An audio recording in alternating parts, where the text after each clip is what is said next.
ओम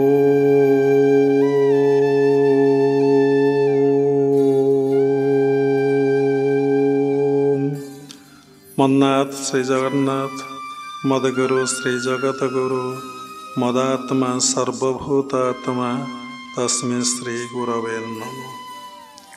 नीलाचल निवासाय नित्याय परमात्मने बलभद्र सुभद्राभ्यां जगन्नाथाय ते नमः। गुरु ब्रह्मा गुरु विष्णु गुरुदेव महेश्वर गुरु साक्षात् परम ब्रह्म तस्मै श्री गुरवे नमः। क्रियायोग परंपरार समस्त गुरुमानकु मु प्रणाम करुछि। विश्वर प्रत्येक संप्रदायर गुरुमानकु मु प्रणाम करुछि। उपस्थित भागवत स्वरूपगण सपुरी भितरे जगन्नाथ को उपलब्धि करी मु प्रणाम करुछि। आज 2025 मसीहा जानुआरी 5 तारिख रविवार भुवनेश्वर ध्यान केन्द्र रे 25 मसीहार प्रथम सत्संग। मनरे प्रश्न उठे सत्संग कले आमको कौन मिलेगा। प्रत्येक कथारे मनुष्य लाभ क्षतिर विचार करे। जदि तार कौथरे लाभ न थाए सेठी से जीवाको इच्छा करे ना। जोटे क्षति हुए सेठी से जाए ना। ये होची बुद्धिमान लोकर कथा। बहुत लोक जानिचंती गोटे काम कले क्षति हब तथापि से करती। कौन मिछ कहवा केते बड़ अपराध लोक जानिकी मिछ कहती। परनिंदा परचर्चा ठारो बड़ पाप ए संसार रे किछि नाही ताकु लोक जानी शुणिकी करती। चोरी करवा अर्थ जे क्या घरू जाई धनटा अपहरण करवाटाକୁ चोरी कहते। चोरीर संज्ञा अनेक। इलेक्ट्रिक प्राय लोक चोरी करुचंती। देखंतु 8 घंटा ड्यूटी जगह 6 घंटा ड्यूटी कर दौरान। चोरी माने जेतिकी खाइबा कथा ताठारो अधिका खाद्य ग्रहण करुचंती। जेतिकी कहवा कथा ताठारो अधिका कथा कहउचंती। एवं सर्विस जो माने करचंती से माने पीसी नउचंती। कॉन्ट्रैक्टर माने से माने मध्य चोरी करुचंती। प्राय देखिया को गले समस्ते किछि ना किछि चोरी करुचंती। किछि किते अपराध ता ठीक आ ठिकाना नहीं। तेणु मनुष्य कौन कले लाभ कौन कले क्षति वास्तव रे जानिबे। से भावे जोटा मो पाई अनुकूल होउची सेटा लाभ। मो पाई जोटा प्रतिकूल होउची सेटा होउची क्षति। तेणु सत्संग कले आम भितरे सत सत बुद्धि आसीबो। आम भितरे विषय बुद्धि अच्छी। आमे बुद्धि की सबले अप्लाई करुचे। मनरे चिंता आसुचे बुद्धि की लगे दौचे। कथा प्रसंग रे आमे को कौन बुद्धि शून्य लोकटे कि रे तोर बुद्धि सुधी नहीं कि तोर बुद्धि कौन शुद्धि ही नहीं कि। तेणु बुद्धि की लगे दौचे। जो बुद्धि ताकू बुद्धि। गोटे लोक को आमे क्षति रे पकेइबा से विभिन्न प्रकार बुद्धिर आश्रय नौचे। सोशल मीडिया ठारो पत्र पत्रिका ठारो विभिन्न प्रकार बुद्धिर आश्रय नौचे। ता द्वारा किते जे आमे क्षतिग्रस्त ता हमको जना नहीं। तेणु जोड़ी मनीष लाभ थाए जाए क्षति थाए जाए नहीं। बाबा कथा कहले पुणी बाबा कथा कहते जे लाभ तो ले जाए क्षति भी जाए। बड़ द्वंद्व कथा। जदि ଆପଣ ବାସ୍ତବରେ ସତ୍ସଙ୍ଗ କରିବେ, ସତ୍ସଙ୍ଗର ଆଶ୍ରୟ ନେବେ, ଆଉ ଗୀତା ଭାଗବତକୁ ପାଠ କରିବେ, ଜ୍ଞାନୀ ତତ୍ତ୍ୱଗୁରୁଙ୍କର ଆଶ୍ରିତ ହୋଇ ଯଦି ସାଧନା କରିବେ, ଆପଣ ପ୍ରକୃତ ଲାଭକୁ ହିଁ ଯିବେ, ଆଉ କ୍ଷତିକି କେତେବେଳେ ଯିବେ ନାହିଁ। କେବେ ଆଉ କ୍ଷତିକି ଯାଇପାରିବେ ନାହିଁ। କାରଣ ଆପଣ ସତ୍ସଙ୍ଗ ଦ୍ୱାରା, ଶାସ୍ତ୍ର ଅଧ୍ୟୟନ ଦ୍ୱାରା, ସାଧନା ଦ୍ୱାରା ଆପଣଙ୍କ ଭିତରେ କ'ଣ ଜାଗ୍ରତ ହେବ? ଜ୍ଞାନ ଜାଗ୍ରତ ହେବ। କି ଜ୍ଞାନ? ଭଗବତ ଜ୍ଞାନ ବା ଆତ୍ମଜ୍ଞାନ, ବିବେକ ଜାଗ୍ରତ ହେବ। ଆପଣ ଭିତରେ ସତ୍ ବୁଦ୍ଧିଟା ହିଁ ଜାଗ୍ରତ ହେବ। ଆଉ କ'ଣ ହେବ ନା ଆପଣଙ୍କ ଭିତରେ ଭଗବାନଙ୍କ ପ୍ରତି, ଗୁରୁଙ୍କ ପ୍ରତି ଆପଣଙ୍କ ହୃଦୟରେ ଆଉ ମନରେ ଭକ୍ତି ଭାବଟା ଜାଗ୍ରତ ହେବ। ଦେଖନ୍ତୁ ବାବା ଏଠି ଦୁଇଟି କଥା କହିଲେ। କ'ଣ କଥା ପ୍ରସଙ୍ଗରେ କହିଲେ ନା କହିଲେ ମନରେ ଜାଗ୍ରତ ହେବ, ପୁଣି ହୃଦୟରେ ଜାଗ୍ରତ ହେବ। ଏ ତ ବଡ଼ ଅସୁବିଧା କଥା। ମନରେ କ'ଣ ଜାଗ୍ରତ ହେବ, ହୃଦୟରେ କ'ଣ ଜାଗ୍ରତ ହେବ? ଦେଖନ୍ତୁ, ମନରେ ଯଦି ଭକ୍ତିଟା ଜାଗ୍ରତ ହେବ, ବାବାଙ୍କ ପ୍ରତି ଶ୍ରଦ୍ଧା ଭକ୍ତିଟା ଜାଗ୍ରତ ହେବ, ସାମାନ୍ୟ ଟିକେ ଠୋକରରେ, ସାମାନ୍ୟ ଟିକେ ବାଧାରେ, ସାମାନ୍ୟ ଟିକେ ପ୍ରତିକୂଳ ପରିବେଶରେ ଆପଣ ଦୂରେଇ ଯିବେ, ଆଉ ରହିବେ ନାହିଁ। ଆରେ ତୁ ମନରେ ଭଲ ପାଇଛୁ ନା, କିନ୍ତୁ ତୁ କ'ଣ ହୃଦୟରେ ଭଲ ପାଇଛୁ? ଯାହାକୁ ଥରେ ବ୍ୟକ୍ତି ହୃଦୟ ସିଂହାସନରେ ସ୍ଥାନ ଦେଇଥିବ, ଯେତେ ବାଧା ବିଘ୍ନ ପ୍ରତିବନ୍ଧକ ଆସିଲେ ସେ କେବେ ଦୂରେଇ ଦେବ ନାହିଁ।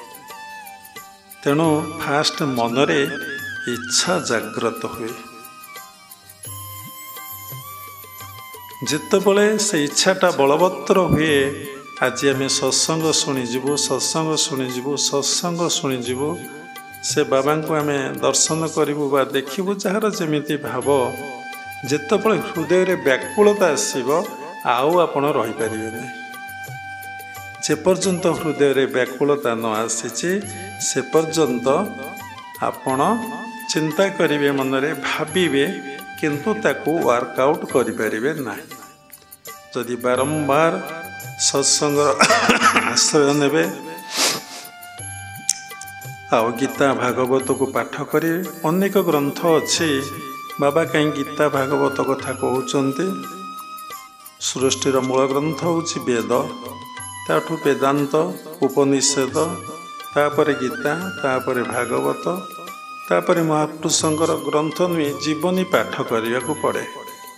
ଏସବୁ ପାଠ କଲେ ଗୀତା ଭାଗବତ ଆଉ ମହାପୁରୁଷଙ୍କ ଜୀବନୀ ହୃଦୟରେ ଭଗବାନଙ୍କ ପ୍ରତି ପ୍ରୀତିଭାବ ବା ଭଲ ପାଇବାଟା ବା ଭକ୍ତି ଭାବଟା ହିଁ ଜାଗ୍ରତ ହୁଏ। ଦେଖନ୍ତୁ, ଆପଣ ଯାହାକୁ ଏ ସଂସାରରେ ଭଗବାନ ବ୍ୟତୀତ ଭଲ ପାଆନ୍ତୁ, ଭଗବତ ବୋଧରେ ନୁହଁ, ଏ ସାଂସାରିକ ବୋଧରେ। ସାଂସାରିକ ବୋଧ, ମୋ ପୁଅ, ମୋ ଝିଅ, ମୋ ସ୍ତ୍ରୀ, ମୋ ସ୍ୱାମୀ, କି ମୋର ବନ୍ଧୁ, କି ମୋର ବାନ୍ଧବ, ଯାହା ସବୁ ସଂସାରରେ ଅଛି, କି ମୋ ମଉସା, କି ମୋ ମାଉସୀ, କି ମୋ ମାମୁଁ, ଗୋଟିଏ ଗୋଟିଏ ଆମର ମନେ ପଡ଼ୁଛି, କି ମାଇଁ, ଯାହାକୁ ଭଲ ପାଆନ୍ତୁ, ଏଇ ଜନ୍ମରେ ଆପଣ ପରୀକ୍ଷା କରି ଦେଖିବେ, ତାଙ୍କ ସହିତ ଦିନ ଆପଣଙ୍କର ମନାନ୍ତର ନିଶ୍ଚିନ୍ତ ହୋଇଥିବ। ଯାହାକୁ ଯେତେ ଭଲ ପାଇବାଟା ତୀବ୍ର କରିଦେବେ, ସେଇଠି ମନାନ୍ତରଟା ଶୀଘ୍ର ଆରମ୍ଭ ହୋଇଯିବ। କିନ୍ତୁ ଯଦି ଗୁରୁ ଭଗବାନକୁ ଗୁରୁ ଭଗବାନ ଆତ୍ମା ଗୋଟିଏ କଥା, ଯଦି ଆପଣ ଅନ୍ତରରେ ହୃଦୟରେ ଭଲ ପାଇଥିବେ, ଆଉ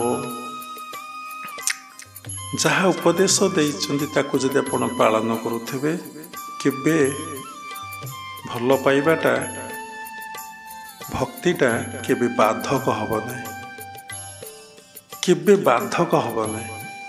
ଆଉ ସବୁ ଭଲ ପାଇବାଟା ତମ ଜୀବନରେ ବାଧକ ସୃଷ୍ଟି ହେବ। କଥାଟା ବୁଝିପାରୁଛନ୍ତି? କେତେ ବଡ଼ ସୁନ୍ଦର କଥା। ତେଣୁ 2025 ମସିହା ଚାହୁଁ ଚାହୁଁ ଆଜିକି 5 ଦିନ ହେଇଗଲା। ସରିଯିବ। ପ୍ରତ୍ୟେକ ଦିନ ସୂର୍ଯ୍ୟୋଦୟରୁ ସୂର୍ଯ୍ୟାସ୍ତ, ପୁଣି ରାତିରେ ଆମେ ଶଯ୍ୟାକୁ ଯାଉଛେ। କେଉଁ ମଣିଷ ବସି ରହୁନାହାନ୍ତି, ସମସ୍ତେ କର୍ମ କରି ଚାଲିଛନ୍ତି।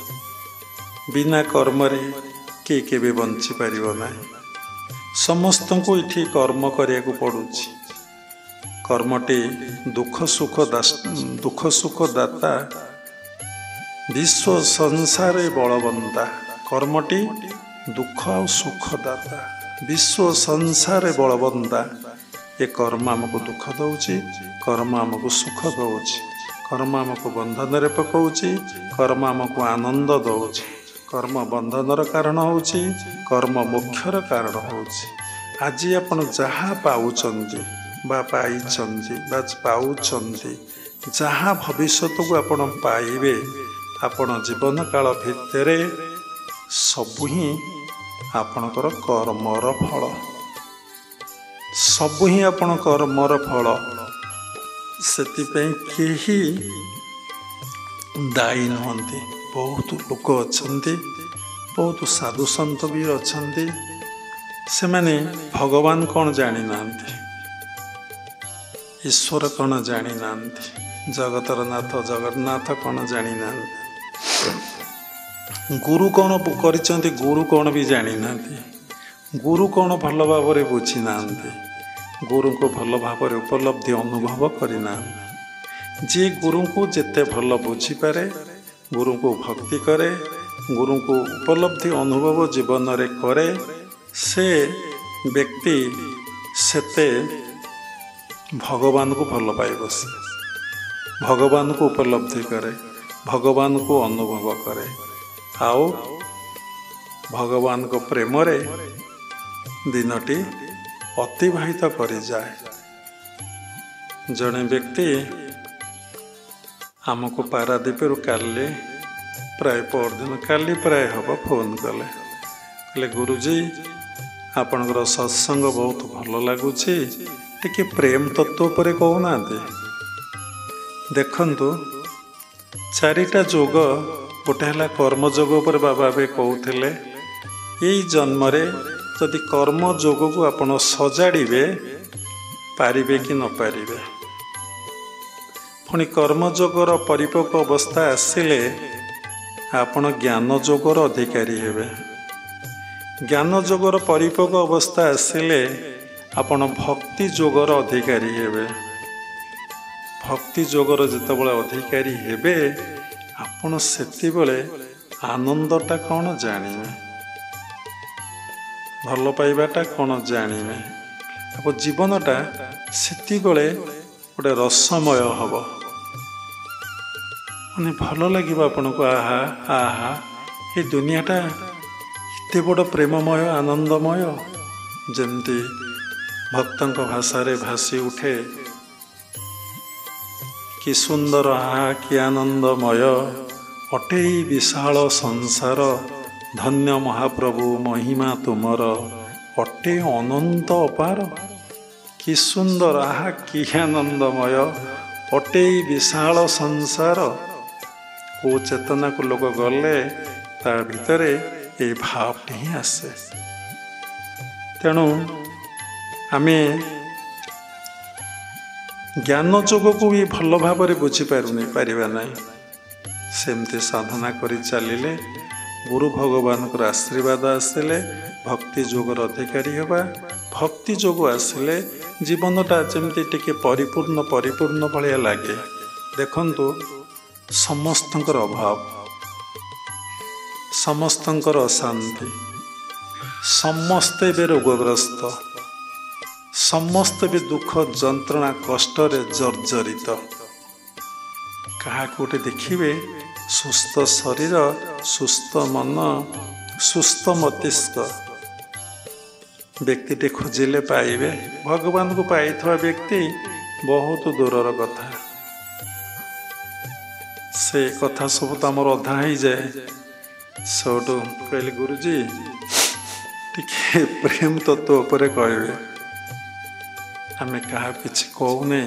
ଦେଖୁ, ସବୁରି ଭିତରେ ମୋ ପ୍ରଭୁ ଜଗତର ନାଥ ଜଗନ୍ନାଥ କାଳିଆ ସାଥେ କ'ଣ କହୁଛନ୍ତି ତାକୁ ଆମେ ଶୁଣୁ। ପକ୍ଷୀଟେ କଥା କହିଲେ ବି ଆମକୁ କିଛି ଜଣାପଡ଼େ, ଗୋଟେ ଶବ୍ଦଟେ ହେଲେ ବି କିଛି ଜାଣିପାରୁ, କିଏ କ'ଣ କହୁଛି ବି ଜାଣିପାରୁ। ତାଙ୍କରି କୃପାରୁ ତାଙ୍କରି ଆଶୀର୍ବାଦରୁ ଦେଖିଲି କାଳିଆ ତାହା ଭିତରେ ରହି କହୁଛି ତୁ ଟିକେ ପ୍ରେମ କଥା କହ। କହିଲେ ଆମେ କହିବୁ। ତାପରେ କହିଲେ ଟିକେ ଗୀତି ଗୋବିନ୍ଦ ଉପରେ କହୁନାହାନ୍ତି।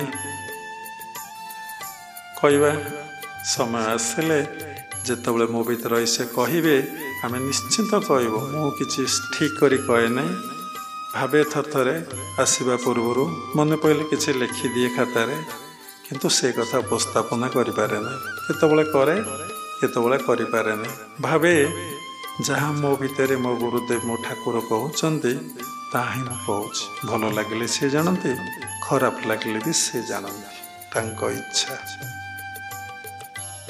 ତାଙ୍କୁ କହିଲି ଗୋଟେ ଛୋଟିଆ କଥାଟେ, ଆପଣ ନିଜ ଭିତରେ ସେଇ ଈଶ୍ୱରଙ୍କୁ ଅନୁଭବ କରିବା ପାଇଁ ଚେଷ୍ଟା କରିଛନ୍ତି ନା? କେମିତି? ଆପଣ ଭିତରେ ତ ଜ୍ଞାନ ଯୋଗଟା ହେଇନି। ନିଜ ଭିତରେ ସବୁରି ଭିତରେ ମୋ ପ୍ରଭୁ ଯେ ବିଦ୍ୟମାନ ଏଇ ଚିନ୍ତନ ହେଉଛି ନା? ସେଇ ଭାବରେ ଆପଣ କେବେ ବିଭୋର ହେଇଯାଇଛନ୍ତି, ଅସ୍ତିତ୍ୱକୁ ହରେଇ ବସିଛନ୍ତି। ଯେମିତି ଚୈତନ୍ୟ ମହାପ୍ରଭୁ ହରେ କୃଷ୍ଣ କେ ହରିବୋଲ କହିବାରୁ କେତେ ପ୍ରେମ ଜାଗ୍ରତ ହେଉଥିଲା। ଯେତେବେଳେ ସେ ଦାକ୍ଷିଣାତ୍ୟ ଭ୍ରମଣ କରିଥିଲେ, ଜଙ୍ଗଲ ଦେଇ ଯାଉଥିଲେ, ବହୁତ ଦୁଷ୍ଟ ଲୋକଙ୍କ ସଂସ୍ପର୍ଶରେ ଆସିଥିଲେ। ବାଘ, ଭାଲୁ, ସିଂହ ସମସ୍ତଙ୍କ ସଂସ୍ପର୍ଶରେ ଆସିଥିଲେ। ସମସ୍ତେ ତାଙ୍କ ସାଥିରେ ନାଚୁଥିଲେ। ବାଘ ବି ନାଚିବା ଫଟୋ ବି ଆମେ ଦେଖିଛୁ, ସିଂହ ନାଚିବା ଫଟୋ ବି ଆମେ ଦେଖିଛୁ। ରାକ୍ଷସମାନେ ଯେଉଁମାନେ ଉପଦ୍ରବ କରନ୍ତି ସେମାନେ ବି ହରିବୋଲ ହରେ କୃଷ୍ଣ କହି ତାଙ୍କ ସହିତ ନାଚୁଥିଲେ। ସେଟା କ'ଣ ନା ପ୍ରେମ ତତ୍ତ୍ୱ। ଫୋନରେ ଗୁରୁଙ୍କ ପାଖକୁ ନ ଆସି ପ୍ରେମ ତତ୍ତ୍ୱଟା କ'ଣ କହିଦିଅ। କାହିଁକି ଏ କଥା ସହଜ ହେଇଛି ନା ଏ ଯେଉଁ ପ୍ରୋଗ୍ରାମ ୟୁଟ୍ୟୁବରେ ଯିଏ ଛାଡ଼ୁଛି ସେଥିଲାଗି ଏଗୁଡ଼ିକ ସହଜ ହେଇଯାଉଛି। ଲୋକ ପ୍ରଶ୍ନଟିଏ ପଚାରି ଦେଉଛନ୍ତି, ନହେଲେ କେବେ ଲୋକ ଏ କଥା ପଚାରି ପାରନ୍ତେ ନାହିଁ। ସାଧନା କରି କରି ଚାଲିଲେ, ତାଙ୍କର କୃପା ହେଲେ, ତାଙ୍କର ଦୟା ହେଲେ, ତାଙ୍କର ଆଶୀର୍ବାଦ ହେଲେ, ସେଇ ପ୍ରେମ ତତ୍ତ୍ୱ ଆତ୍ମତତ୍ତ୍ୱ ବ୍ୟକ୍ତିକୁ ଲାଭ ହୁଏ। ଏ ମାନସିକ ସ୍ତରର ଗୋଟିଏ ଅବସ୍ଥା, ମାନସିକ ସ୍ତରର ଗୋଟିଏ ଅବସ୍ଥା। ଆପଣ ଏତେ ଦିନ ଜାଣିଲେଣି, ସତ୍ସଙ୍ଗରେ ଏଠି 46 ଥର ହେବାକୁ ବସିଛି। 2023 ମସିହା ସେପ୍ଟେମ୍ବର 18 ତାରିଖରେ ଏଠି ସତ୍ସଙ୍ଗ ହେଇଥିଲା। କେଉଁ ଦିନ ଗୋଟେ ସତ୍ସଙ୍ଗ ମିସ୍ ହେଇନି। ତାହା ହିଁ ପରମପିତା ପରମ ବ୍ରହ୍ମଙ୍କର କୃପା। ପ୍ରାୟ ସବୁ ସତ୍ସଙ୍ଗରେ ପୁରୀରୁ ଅଭଡ଼ା ଆସି ପହଞ୍ଚୁଛି। ସେଇ କାଳିଆ ସାଆନ୍ତଙ୍କ କୃପାରେ ସତ୍ସଙ୍ଗ ଶୁଣୁଛନ୍ତି, ପ୍ରସାଦ ପାଉଛନ୍ତି। ଏ କେତେ ଜଣଙ୍କ ଭାଗ୍ୟରେ ଥିଲେ ଏହା ଜୁଟେ। ସେତିକି ତପସ୍ୟା, ସେତିକି ପ୍ରାରବ୍ଧ ନେଇକି ନ ଆସିଥିଲେ ଏସବୁ କଥା ହୁଏ ନାହିଁ। ପୁଣି ଚିନ୍ତା କଲେ ପୁଣି ହୁଏ। ଆଜି ଜଣେ ଡିସାଇପୁଲ ପଚାରିଲେ ପ୍ରାରବ୍ଧ ବଳବାନ ନା କ୍ରିୟବାନଟା ବଳବାନ? ପ୍ରାରବ୍ଧ ସଞ୍ଚିତ କ୍ରିୟମାଣ। ଯାହା ଆମେ ଭୋଗୁଛେ ତାହା ହେଉଛି ପ୍ରାରବ୍ଧ। ଯାହା ଭୋଗ ନ ହୋଇ ରହୁଛି ତାହା ହିଁ ସଞ୍ଚିତ। ଯାହା ଆମେ କରୁଛେ ତାହା ହିଁ କ୍ରିୟମାଣ। ଯଦି ଭଲ ଭାବରେ ଆପଣ ବୁଝିବେ, ପ୍ରତ୍ୟେକଟି ସୃଷ୍ଟି ହେଉଛି ପ୍ରାରବ୍ଧ ସୃଷ୍ଟି ହେଇଛି ବା ସଞ୍ଚିତ ସୃଷ୍ଟି ହେଉଛି ସବୁ କ୍ରିୟମାଣରୁ। ତେଣୁ ଗୁରୁଦେବ ସବୁବେଳେ କହୁଥିଲେ to live in present always. ଆପଣ ସବୁବେଳେ ବର୍ତ୍ତମାନରେ ରୁହନ୍ତୁ। ଏ ପୂର୍ବରୁ ବାବା କହିଲେ କର୍ମ କାହାକୁ ଛାଡ଼ି ନାହିଁ। 5 ଦିନ ହେଲା କର୍ମ, ସବୁବେଳେ ତ କର୍ମ ଚାଲିଛି। ଏଇ 25 ଜାନୁଆରୀ ସୂର୍ଯ୍ୟୋଦୟରୁ ଆପଣ କର୍ମଟା ହିଁ ଆପଣଙ୍କର ଭାଗ୍ୟ ନିର୍ଦ୍ଧାରଣ କରି ଚାଲିଛି। ତେଣୁ ଯେଉଁ କର୍ମଟା କରୁଛନ୍ତି ତା ସାତ୍ଵିକ କର୍ମ କି ରାଜସିକ କର୍ମ କି ତାମସିକ କର୍ମ, ସେ କର୍ମଟା ଆପଣ କର୍ତ୍ତା ଭାବ ରଖି କରୁଛନ୍ତି କି ଆତ୍ମବୋଧରେ କରୁଛନ୍ତି, ଭଲକି ଟିକେ ବୁଝେଇଲେ ମୁଁ କରୁଛି କି ଈଶ୍ୱର କରୁଛନ୍ତି। ସତ୍ସଙ୍ଗର ଆଶ୍ରୟ ନେଲେ, ଗୀତା ଭାଗବତ ଅଧ୍ୟୟନ କଲେ, ସାଧୁ ସଙ୍ଗ କଲେ, ଆପଣ ସାଧନା କଲେ, ସେଇ କର୍ମ ଚାଲିବ। କର୍ମ କେବେ ବନ୍ଦ ହେବ ନାହିଁ। ପୂର୍ବଜନ୍ମ ସଂସ୍କାରରୁ ଯାହାକୁ ଯେଉଁ କର୍ମ ପ୍ରାପ୍ତି ହେଇଛି ସେଇ କର୍ମକୁ ଆପଣ ଭଗବତ କର୍ମ ବୋଲି ଭାବିବେ, ଆଉ ତାକୁ ସେଇ ଭଗବାନ କରୁଛନ୍ତି ବୋଲି ଅନୁଭବ କରିବେ। ଯଦି ସତ୍ସଙ୍ଗର ଆଶ୍ରୟ ନେବେ, ଗୀତା ଭାଗବତ ପାଠ କରିବେ, ସାଧୁ ସଙ୍ଗ କରିବେ। ଫାଷ୍ଟ ଇମ୍ପୋର୍ଟାଣ୍ଟ ହେଉଛି ଆପଣ ଯେତେ ପାରୁଛନ୍ତି ସାଧୁ ସଙ୍ଗ କରିଯାଆନ୍ତୁ। ଯେତେ ପାରୁଛନ୍ତି ସାଧୁ ସଙ୍ଗ କରନ୍ତୁ। ସାଧୁ ସଙ୍ଗ ବହୁତ ଦୁର୍ଲଭ। ସାଧୁ ଦୁଇ ପ୍ରକାର, ଗୋଟେ ମୂର୍ତ୍ତ ତିନି ପ୍ରକାର, ସାତ୍ଵିକ, ରାଜସିକ, ତାମସିକ। ତାକୁ ପୁଣି ଦୁଇ ଭାଗରେ ବିଭକ୍ତ କରିଦିଆଯାଇଛି। କ'ଣ ନା ମୂର୍ତ୍ତ ସାଧୁ ସଙ୍ଗ, ଜୀବନ୍ତ ସାଧୁ ସଙ୍ଗ। ଯାହାଙ୍କ ପାଖରେ ଗଲେ ମନରେ ଈଶ୍ୱରଙ୍କ ପ୍ରତି ଭକ୍ତି ଭାବ ଜାଗ୍ରତ ହୁଏ, ସଂସାର ପ୍ରତି ବୈରାଗ୍ୟ ଆସେ, ମନରେ ଜ୍ଞାନ ଜାଗ୍ରତ ହୁଏ, ସିଏ ହିଁ ଜୀବନ୍ତ ସାଧୁ ସଙ୍ଗ। ଯେଉଁ ସାଧୁଙ୍କ ପାଖକୁ ଗଲେ ମନରେ ବୈରାଗ୍ୟ ଆସେ ନାହିଁ, ଜ୍ଞାନ ଆସେ ନାହିଁ, ଭକ୍ତି ଆସେ ନାହିଁ, ସେ ସବୁ ମୂର୍ତ୍ତ ସାଧୁ ସଙ୍ଗ। ଯେ ପ୍ରକୃତ ସାଧୁ ସେ ବୈରାଗ୍ୟ କଥା କୁହେ, ଜ୍ଞାନର କଥା କୁହେ, ଭକ୍ତିର କଥା ହିଁ କୁହେ। କିନ୍ତୁ ଯାହାର ପୂର୍ବଜନ୍ମର ସଂସ୍କାର ନାହିଁ, ଯାହାର ସାଂସାରିକ ଭୋଗ ଲାଳସାରେ ମନଟା ବୁଡ଼ି କରି ଅଛି, ଯେ ସଂସାରକୁ ସବୁ ସମୟରେ ଉପଭୋଗ କରିବାକୁ ଚାହୁଁଛି, ଦେହର ସୁଖ ଚାହୁଁଛି, ମନର ସୁଖ ଚାହୁଁନାହିଁ, ଆତ୍ମାର ଆନନ୍ଦ, ଦେହର ସୁଖ, ମନର ଶାନ୍ତି, ଆତ୍ମାର ଆନନ୍ଦ, ସମସ୍ତେ ତୁମେମାନେ ଦେହ ସୁଖ ଚାହୁଁଛ। ସେଥିଲାଗି ତୁମେ ଦୁଃଖ, ଯନ୍ତ୍ରଣା, କଷ୍ଟ ଭୋଗୁଛ। କାରଣ ଦେହଠାରୁ ମନ ଅଲଗା, ମନଠାରୁ ସୋଲ ଅଲଗା। ଯିଏ ଶାନ୍ତି ଚାହୁଁଛି ତା ମନ ପରିତୃପ୍ତ ନ ହେବା ପର୍ଯ୍ୟନ୍ତ ସେ କେବେ ଶାନ୍ତି ପାଇବ ନାହିଁ। ଯିଏ ଆନନ୍ଦ ଚାହୁଁଛି ସେ ଆତ୍ମସ୍ଥ ହେଲେ ଯାଇ ଆନନ୍ଦ ପାଇବ। ଦେହ ସୁଖ କେତେ ସମାନ। ଦେହକୁ ସଜେଇ ଦେଲେ କ'ଣ ଟିକେ ସୁଖ ଲାଗିଲା, ଟିକେ କ'ଣ ଭଲ ଖାଇଦେଲେ ଦେହକୁ ଟିକେ ସୁଖ ଲାଗିଲା, ଭଲ ଟିକେ ସୁନା ଅଳଙ୍କାର ପିନ୍ଧିଦେଲେ, ତୁମେ ନିଜେ ନିଜେ ଭାବିଲ ମୋତେ ସୁଖ ଲାଗୁଛି, କିନ୍ତୁ ତମକୁ ଦେଖି କେହି ସୁଖ କହିବେ ନାହିଁ। ଟିକେ ମେକଅପ୍ ହେଇଗଲ, ସୁଖ ଲାଗିଲା, ଟିକେ ଦେହକୁ ସ୍ୱାମୀ ସ୍ତ୍ରୀ ଭୋଗ କରିଦେଲ, ଟିକେ ସୁଖ ଲାଗିଲା। ତା ପଛପଟେ ଦେଖିବ ଖାଲି ଯନ୍ତ୍ରଣା, କଷ୍ଟ କଷ୍ଟ କଷ୍ଟ କଷ୍ଟ କଷ୍ଟ। ତେଣୁ ଏଇ 2025 ମସିହାରେ ଆରମ୍ଭରେ ସାଧକ ବା ପ୍ରତ୍ୟେକ ବ୍ୟକ୍ତି, ସେ ଭୌତିକ ଜଗତର ବ୍ୟକ୍ତି ହଉ କିମ୍ବା ଆଧ୍ୟାତ୍ମିକ ଜଗତର ବ୍ୟକ୍ତି ହଉ, ସେ କ'ଣ ଖୋଜେ, କ'ଣ ଖୋଜୁଛି, ଏ ମାନବ ଏ ଧରାପୃଷ୍ଠକୁ ଆସି କ'ଣ ସର୍ଚ୍ଚ କରୁଛି, କ'ଣ ଖୋଜୁଛି। ମନରେ ଆଜି ଆମର ପ୍ରଶ୍ନ ଉଠିଲା, ବ୍ୟକ୍ତି କ'ଣ ଖୋଜୁଛି? ପ୍ରତ୍ୟେକ ଲୋକ ଖୋଜୁଛନ୍ତି, କିନ୍ତୁ ସତରେ କେଉଁଠି କ'ଣ ହଜେଇଛନ୍ତି? ସମସ୍ତେ ଖୋଜୁଛନ୍ତି, ଖୋଜି ଖୋଜି ବିଭିନ୍ନ ଜାଗାକୁ ଯାଉଛନ୍ତି। ସେ ଖୋଜିବା ମୂଳରେ କ'ଣଟା ଅଛି? ଜଣେ ଯାଉଛି ଚାକିରିକି, କାହିଁକି ଯାଉଛି ନା ଟଙ୍କା ରୋଜଗାର କରିବ। ଜଣେ ଲେବର ତାର ଯାଉଛି କାମକୁ ଟଙ୍କା ରୋଜଗାର କରିବ। ଜଣେ ବସି ପ୍ରବଚନ ଦେବାକୁ ନୂଆ ବର୍ଷ କେଉଁଠି ପ୍ରୋଗ୍ରାମ ଅଛି, ସାଧୁ ଯାଉଛି ହରିକୃଷ୍ଣ କଥା କହିକି ଟଙ୍କା ଆଣିବ। ସମସ୍ତେ ଖୋଜୁଛନ୍ତି। କିଏ ମଦ ପିଉଛି, କିଏ ମାଂସ ଖାଉଛି, କିଏ ଅଭଡ଼ା ଖାଉଛି, ସମସ୍ତେ ଖୋଜୁଛନ୍ତି। ଏସବୁ କାମ କ'ଣ ପାଇଁ କରୁଛନ୍ତି? ଆପଣ ଯଦି ସୂକ୍ଷ୍ମକୁ ଟିକେ ଯାଇ ପରୀକ୍ଷା କରି ଦେଖିବେ, ସମସ୍ତେ ଖୋଜୁଛନ୍ତି ଆନନ୍ଦ। ସମସ୍ତେ ଖୋଜୁଛନ୍ତି କ'ଣ ନା ଆନନ୍ଦ।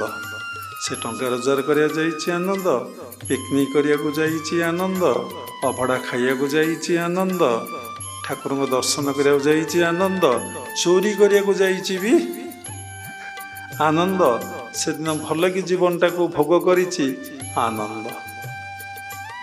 ଦେଖନ୍ତୁ ପରୀକ୍ଷା କରିକି, କିନ୍ତୁ ଦେଖିଲା ବେଳକୁ ସେଥିରେ କୋଉଥିରେ ଆନନ୍ଦ ନାହିଁ। ସୁଖ ଟିକେ ଅଛି, ଶାନ୍ତି ନାହିଁ। ଆପଣ କେତେ ଖାଇଲେଣି? ଆପଣ ମନ କହିଛି ନା ଖାଇଛୁ, 10 ବର୍ଷ ଖାଇଲୁଣୁ, ଆଉ ଖା ନା କହିବ? ବେଳାଟେ ଯଦି ଆପଣ ନ ଖାଇବେ, ମଧ୍ୟାହ୍ନରେ କି ସକାଳେ 100 ଲୋକଙ୍କ ଆଗରେ ଯେତିକି ଲୋକ ଆପଣ ସଂସ୍ପର୍ଶରେ ଆସିବେ, ଆପଣ କହିବେ ମୁଁ କ'ଣ ଆଜି ଖାଇଛି କି? ଦେଖନ୍ତୁ ପରୀକ୍ଷା କରି। କେତେ ମୋବାଇଲ ଆପଣ ଏମିତି ସ୍ମାର୍ଟ ମୋବାଇଲ କଲେଣି, କହିଲେଣି କି ମୁଁ ଏତେ ଥର କଲେଣି? କେତେ କାନ ଅଳଙ୍କାର ପିନ୍ଧିଲେଣି, କହିଲେଣି କି? କେତେ ଗୀତ ଶୁଣିଲେଣି, କହିଲେଣି କି? କେତେ କଥା ଗପିଲେଣି, କହିଲେଣି କି? କେତେ ରୋଜଗାର କଲେଣି, କୋଟି କୋଟି ଟଙ୍କା, କରପସନ ହଉ ଲିଗାଲ ଇଲିଗାଲ ହଉ, କହିଲେଣି କି? ନା ଆଉ ରୋଜଗାର କରନା, ଚୁପଚାପ ବସ, କହିଲେଣି? କେତେ ବୁଲିଲାଣି, କୁମ୍ଭକୁ ଯିବ, ଓ କୁମ୍ଭ ଦର୍ଶନ ହେଇଗଲେ ଆମେ ଭଗବାନ ହେଇଯିବା। अरे कुंभ स्थान में भगवान हो जाएंगे ना। कितना रॉन्ग कॉन्सेप्ट। वो साधु का मन में नहीं है, जो साधु रूपधारी के मन में है। साधु भितर धारणा नहीं, साधु रूप धारण करता व्यक्ति भितर यही धारणा कुंभ को गले आम भगवान हो, साधना कले आम भगवान हब ना। कि गछ लगे आम फल खाइबू, आम किंतु आ गछ लगेबू ना। आश्रम करवाटा महापाप। जे आश्रम करुच्ची से प्रकृत साधु सन्थ नुहे। तुम्हें से आश्रम आश्रय नौच, सेटा सेल्फ रियलाइजेशन सेंटर। कहीं से जाऊच, कौन पाई जाऊच, कथा कहबार उद्देश्य। तेणु व्यक्ति खोजुचे 2025 मसीहा जनवरी ठारू से खोजुचे, मूल तो खोजुचे, एबर कथाटा पड़ी आनंद खोजुचे। देखंतु सुखर भी परिसमाप्ति ना। जेमती अग्नि रे जेते घृत देले ता केबे निर्वापित हुए ना। देखिछन्ति अग्नि रे जेते घृत काठ पकेइबे कौन 100 वर्ष पकाउना, 200 वर्ष पकाउना, अग्नि जलिब जलिब जलिब, लिभिले लिभिबाटा बड़ कष्ट ही पड़ो। से भली सुखटा निजर अनुभव अच्छे। बाबा जस्ट टिके कहीदे। देखंतु देहर सुख भागवत लिखा अच्छे, देहर सुख दिने दिने कदापि न चिंतिब मने। कि भी चिंता कर, जार परिश्रम ना, जहाँ को परितृप्त करी हेबने, जहाँ को बोध करी होने। अरे तेते इत्ते देली तो मन बुझु ना, आउ तेते देबी ना। विरक्ति हो जाउछन क्या बहुत जिनस देला परे जति से सैटिस्फाई न होउछि ना तोते आउ देबी ना।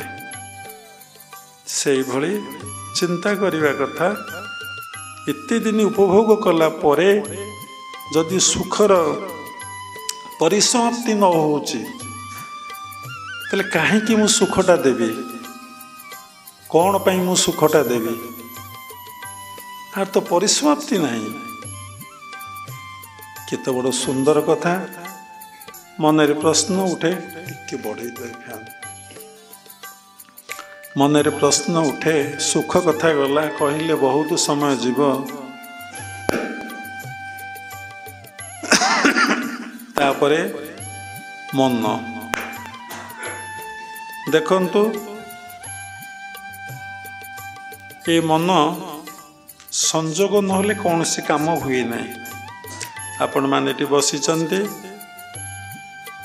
कर्ण सहित मनर संजोग खबर आपण शुणुचंती जदि कर्ण सहित मनर संजोग न रहिबो आपण जदि आउ कुआडे मन देदेवे आपणकर कान आ शुणी पार ना आपण बसीथे शुणुथे किंतु शुणी पारे ये मन एकुटिया सब काम करें 10टाक इंद्रियर काम भी करें कि देखु ये मनरे शांति ना को लोक को पचारिबा आपण शांति रे अछंती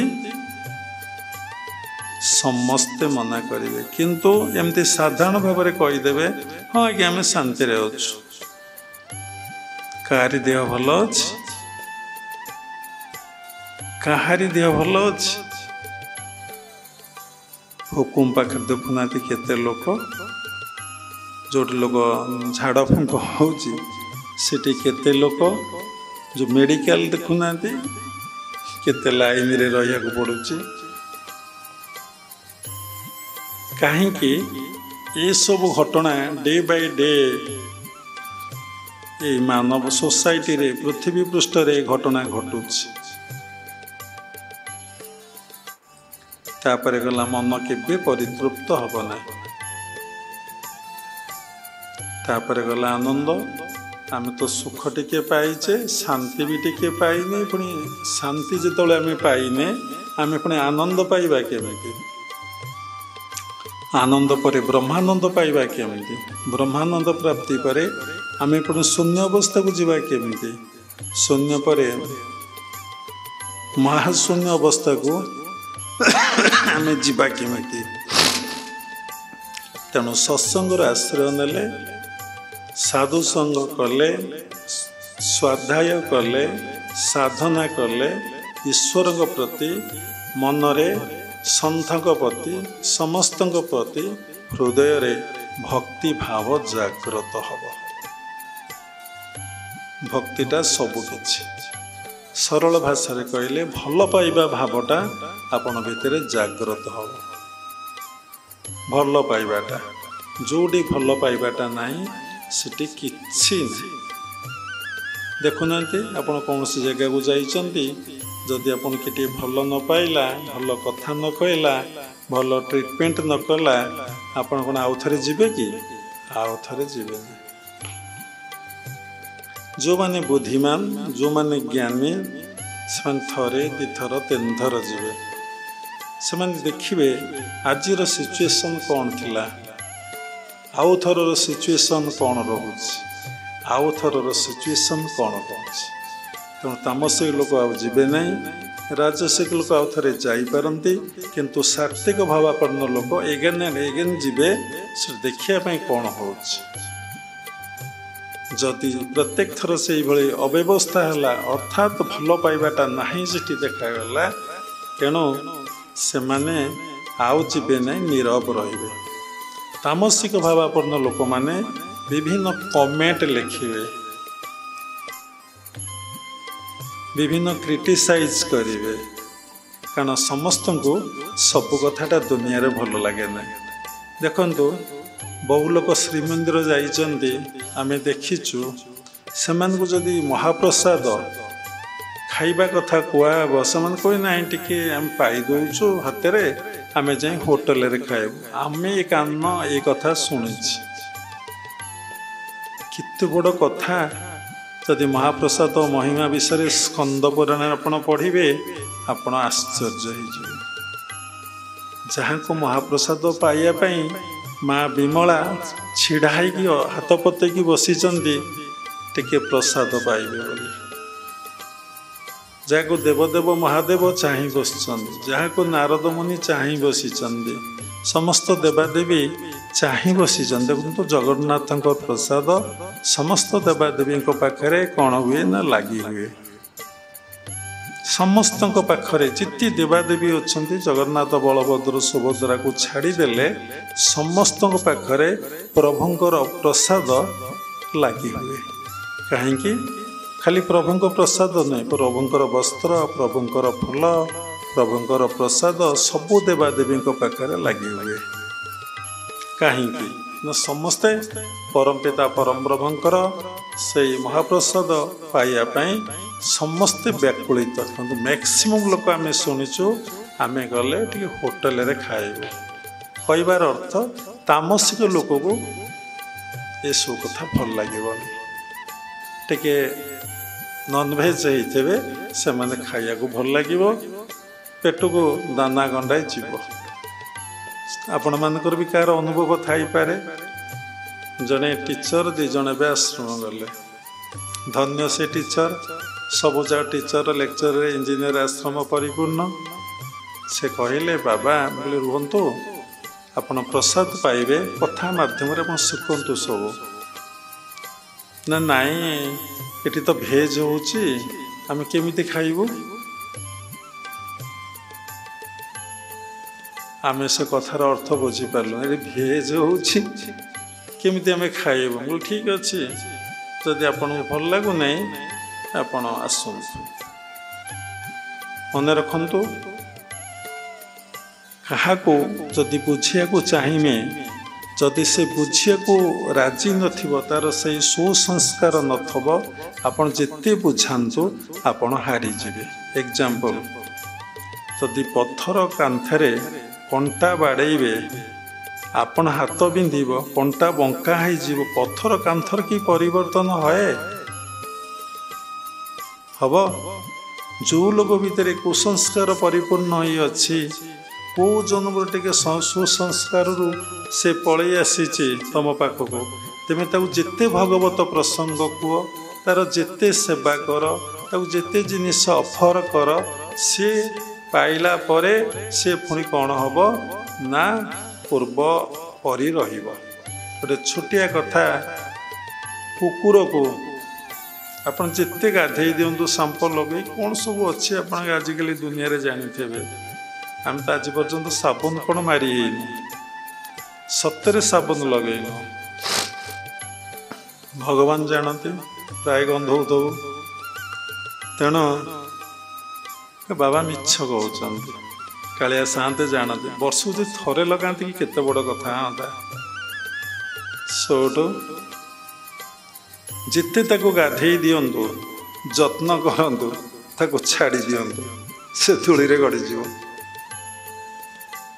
ହାତୀକି ଯେତେ ଗାଧେଇକି ଛାଡ଼ି ଦିଅନ୍ତୁ, ସେ ବାଲି ଆଣି ଦେହରେ ପକାଇବ। ତେଣୁ କଥା କହିବାର ଉଦ୍ଦେଶ୍ୟ, ଯେତେ ସତ୍ସଙ୍ଗ ଯଦି ସେମାନେ ପଳେଇ ଆସିଛନ୍ତି କେଉଁ ଜନ୍ମ ସଂସ୍କାରରୁ, କେବେ ଦେଖାଇଥିଲେ ପଳେଇ ଆସିଛନ୍ତି, ସେମାନେ ଶୁଣିବେ, ଉଠିଲା ପରେ ଯାହା ସେଇଆ ବେଶୀ ଖରାପ ହେଇଯିବେ। ଆମ ଜୀବନର ଅନୁଭବ କହୁଛି। ଏଠି ଯେତେ ଜଣ ବସିଛ ସେଥିରେ କିଏ ଅଛନ୍ତି? ତାହେଲେ କାଳିଆ ଠାକୁର କାହିଁକି କଥା କହୁଛନ୍ତି? ଆରେ ବାପା, ସେଠି ଏତେ ରେଷ୍ଟ୍ରିକ୍ସନ୍, କଠୋର କଥା, ଏ ଜୀବନକୁ ଭୋଗ କରିହେବ ନାହିଁ, ଆଉ ସୁଖ ମିଳିବ ନାହିଁ। ସେଠିକି ଆମେ କ'ଣ ଯିବା?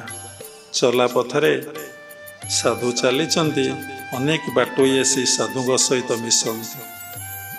ଅନେକ ବାଟୋଇ ଦୁଃଖ ଯନ୍ତ୍ରଣା କଷ୍ଟ ଦିଅନ୍ତି, ଅନେକ ବାଟୋଇ ଭକ୍ତି କରନ୍ତି, ଶ୍ରଦ୍ଧା କରନ୍ତି, ପୂଜା ଉପାସନା କରନ୍ତି। ସାଧୁ ସବୁ ଦେଖନ୍ତି। ସାଧୁଙ୍କର ତ ପୁଣି ପ୍ରାରବ୍ଧ ଅଛି। ସେ ଦେଖନ୍ତି କେଉଁ ଦିନ କ'ଣ ପ୍ରାରବ୍ଧଟା ଭୋଗ ହେଉଛି, ତାକୁ ସେ ସାକ୍ଷୀ ଭାବରେ ଦେଖନ୍ତି।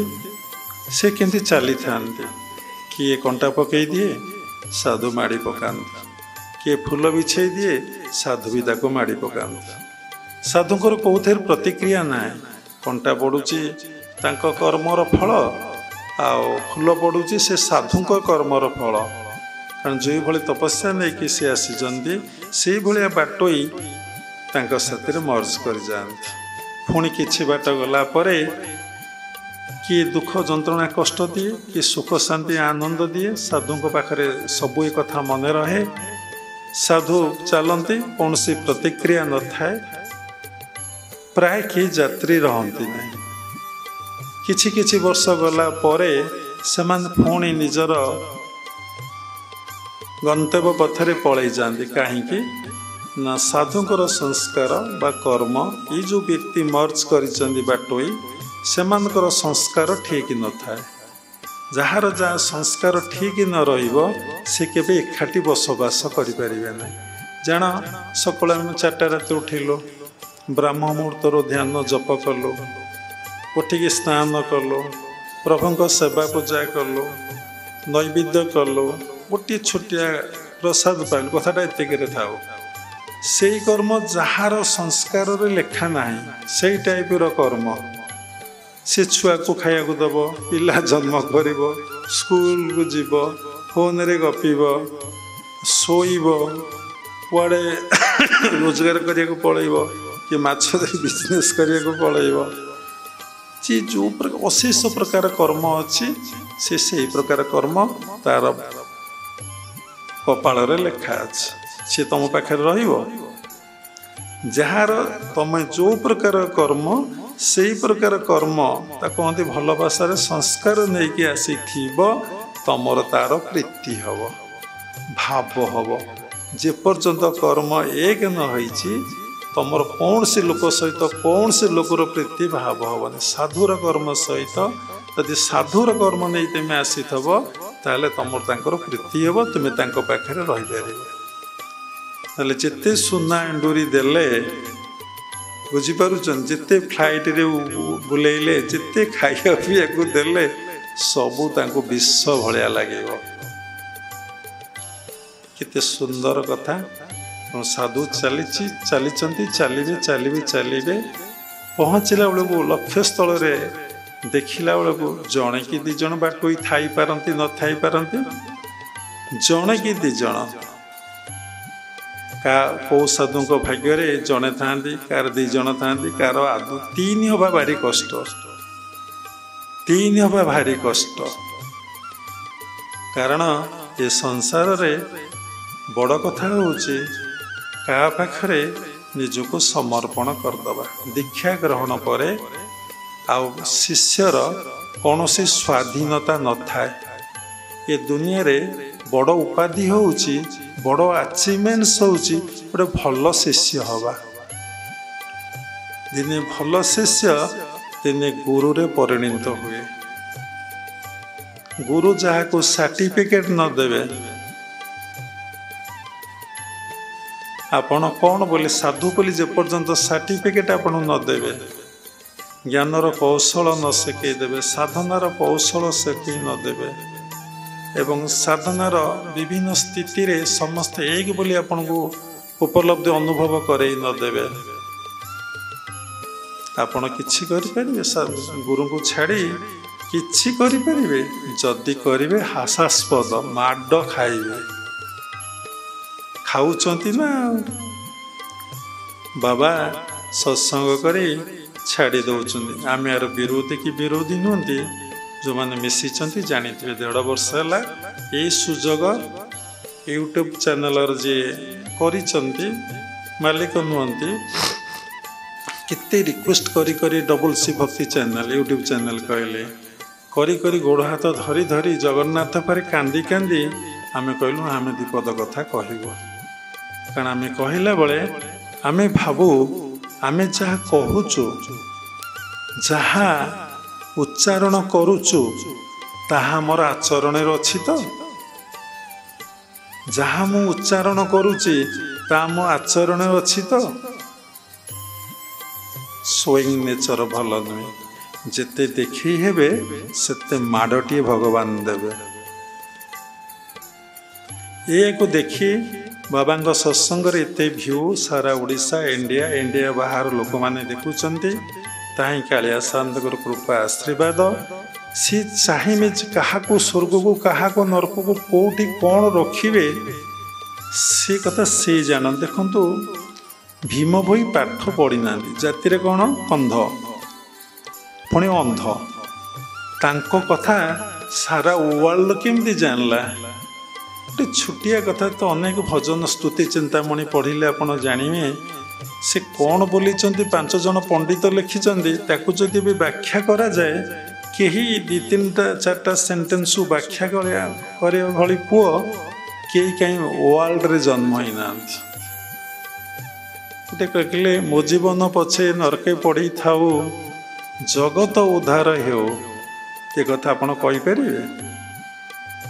ତାକୁ ଲାଇଫରେ ଯେଉଁଟା ଉଚ୍ଚାରଣ ତାକୁ ଆଚରଣରେ ପରିଣତ କରିପାରିବେ? ମୋ ଜୀବନ ପଛେ ମାନେ ଜଗତ ନର୍କ ପଡ଼ୁ, ମୋ ଜୀବନ ଉଦ୍ଧାର ହଉ।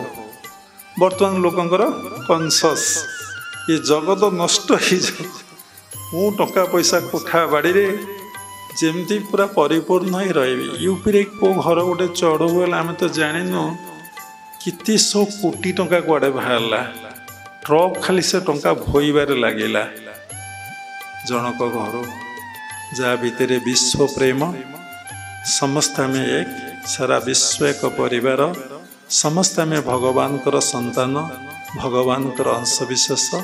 ସମସ୍ତେ ଆମେ ଭାଇ ଭାଇ, ଭଉଣୀ ଭଉଣୀ, ସମସ୍ତେ ଗୋଟିଏ ପିତାର ସନ୍ତାନ। ବସୁଧୈବ କୁଟୁମ୍ବକମ୍, ସାରା ବିଶ୍ୱ ଏକ ପରିବାର।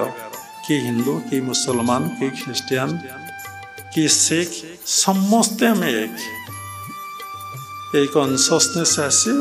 ଆସିଥିଲା ବୋଲି ଭୀମ ଭୋଇର କହିଲେ, ମୋ ଜୀବନ ପଛେ ନରକେ ପଡ଼ିବ। ଜଗତ ଭିତରେ ସମସ୍ତେ ରହିଛନ୍ତି, ପଶୁ ପକ୍ଷୀ କୀଟ ପତଙ୍ଗ ତରୁତୃଣ। ଏମିତିଆ କଥାଟିଏ ତାଙ୍କ ପାଟିରୁ ବାହାର କରିଦେଇଥିଲେ ବୋଲି ଜଗତର ନାଥ ଜଗନ୍ନାଥ କାଳିଆ ସାଆନ୍ତେ ସାରା ବିଶ୍ୱରେ ସେ ତାଙ୍କୁ ପୂଜା କରେ, ପୂଜା ପାଇଲେ।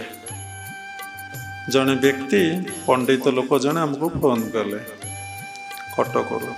ସେ ଆମ ସତ୍ସଙ୍ଗ ଶୁଣନ୍ତି।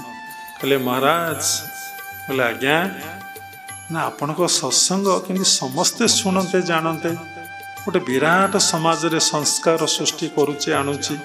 ଆପଣ ଓଡ଼ିଆରେ କହୁଛନ୍ତି, ଇଂଲିଶ ହିନ୍ଦୀରେ କହିଲେ, ଆଉ କେମିତି କହିଲେ ଟିକେ ଭଲ ହୁଅନ୍ତା ନାହିଁ?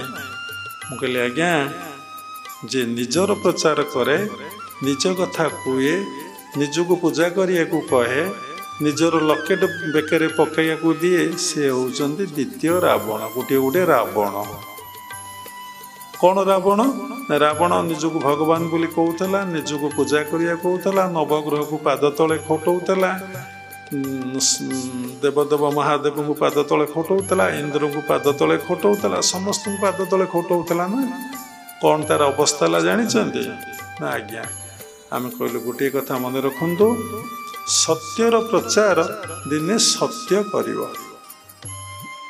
ସତ୍ୟର ପ୍ରଚାର ଦିନେ ସତ୍ୟ କରିବ। ଯଦି ସତ୍ୟ ପାଇଁ ଏ ଜୀବନଟା ଉତ୍ସର୍ଗୀକୃତ ହେଇଥିବ, ସେଇଥିରେ କୌଣସି ପ୍ରତିଷ୍ଠା ଲାଳସା ନଥିବ, କୌଣସି ଲାଳସା ନଥିବ, ଯଶ, ଗୋଟେ ସମ୍ମାନ, ଗୋଟେ ପ୍ରତିଷ୍ଠା, ତିନିଟା ଲାଳସା ନଥିବ, ବାସ୍ତବରେ 24 ଘଣ୍ଟା ସେ ଈଶ୍ୱରୀୟ ପ୍ରେମରେ, ବିଭୁ ପ୍ରେମରେ ନିମଗ୍ନ ରହିଥିବ, ପିଣ୍ଡରେ ଆଉ ବ୍ରହ୍ମାଣ୍ଡରେ,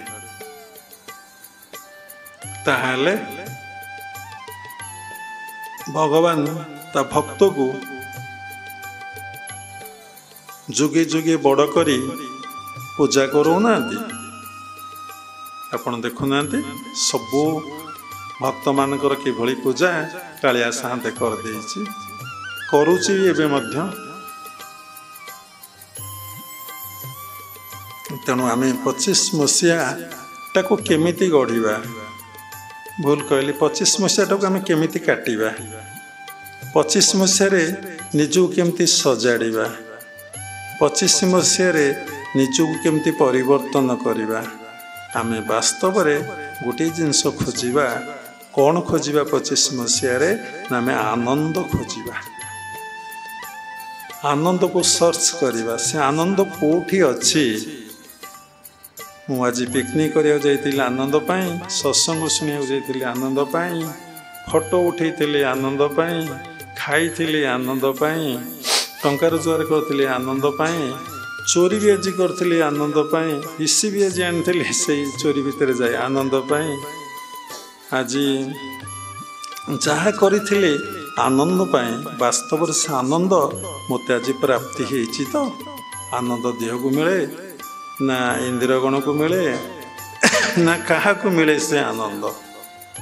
ସେ ଆନନ୍ଦ ମିଳେ ମନକୁ। ତେଣୁ ମୋ ମନକୁ ସେ ଆନନ୍ଦ ତ ମିଳିଛି। ଆଜି ସତ୍ସଙ୍ଗ ଶୁଣିବାକୁ କହିଛି ଆନନ୍ଦ ପାଇଁ, କୁମ୍ଭକୁ ଯାଉଛି ଭଗବାନ ହେବା ପାଇଁ ଆନନ୍ଦ ପାଇଁ, ନାଇଁ କି? ଯାହା କରୁଛି ସବୁ ଆନନ୍ଦ ପାଇଁ। से आनंद आम मन को धीरे धीरे प्राप्ति हेलानी तो से आनंद पाइबार कौशलटा कौन टेक्निकटा कौन कले आमे आनंद पाई पारिबा एई कथा बाबा आज चिंता कले भाविले 25 मसीह मन को कौटू रखिए जगतसिंहपुर आश्रम कही आज ध्यान केन्द्र रे कहते यही 25 मसीह मन कौन खोजे कौन चाहे ना आनंद चाहे यदि भगवान से सुजोग हुआ पुरी रे सत्संग हुआ 25 मसीह मन कौन चाहे आउ गोटे कथा आसंता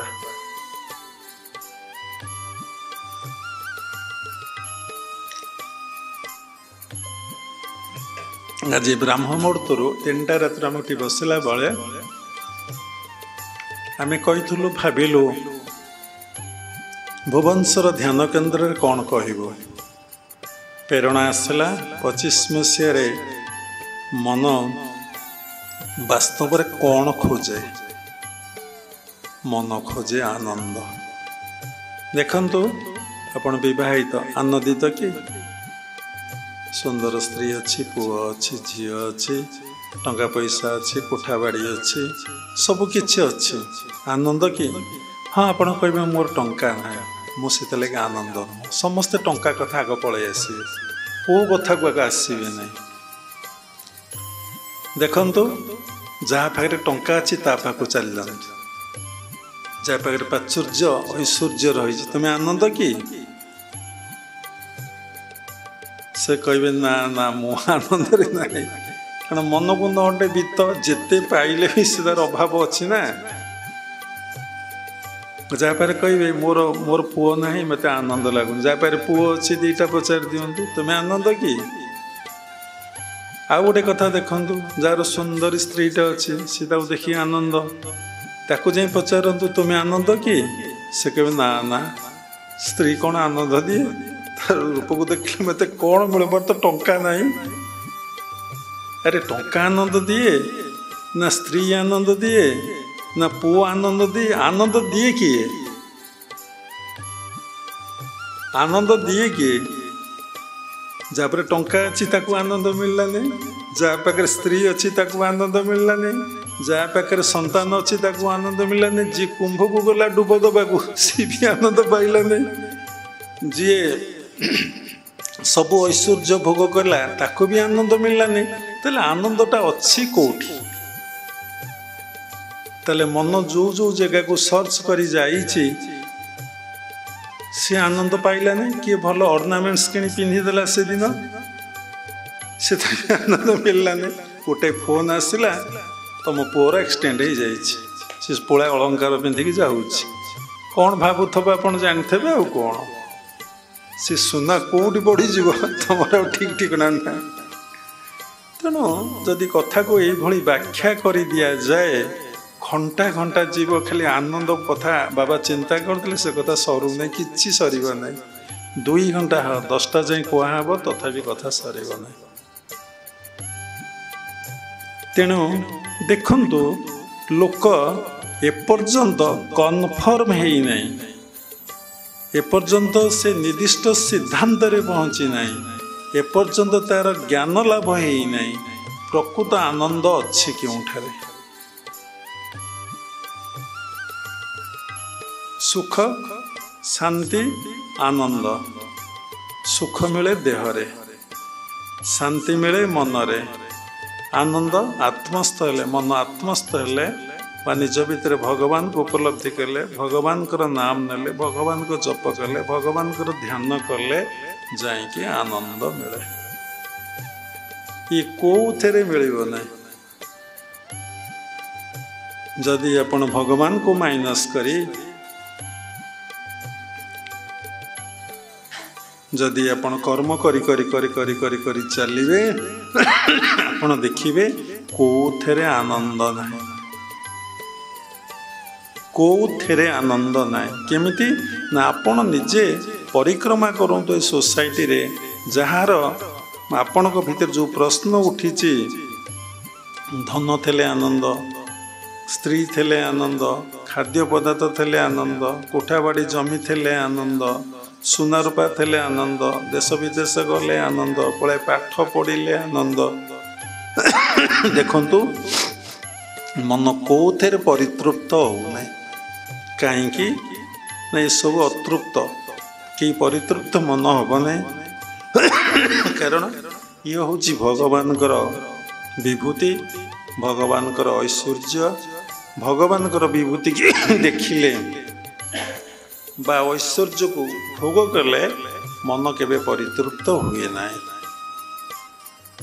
ତେଣୁ ଆମେ ଆନନ୍ଦର ଅଧିକାରୀ କେମିତି ହେବା, ସେଥିପାଇଁ ଆମକୁ ସତ୍ସଙ୍ଗର ଆଶ୍ରୟ ନେବାକୁ ପଡ଼ିବ,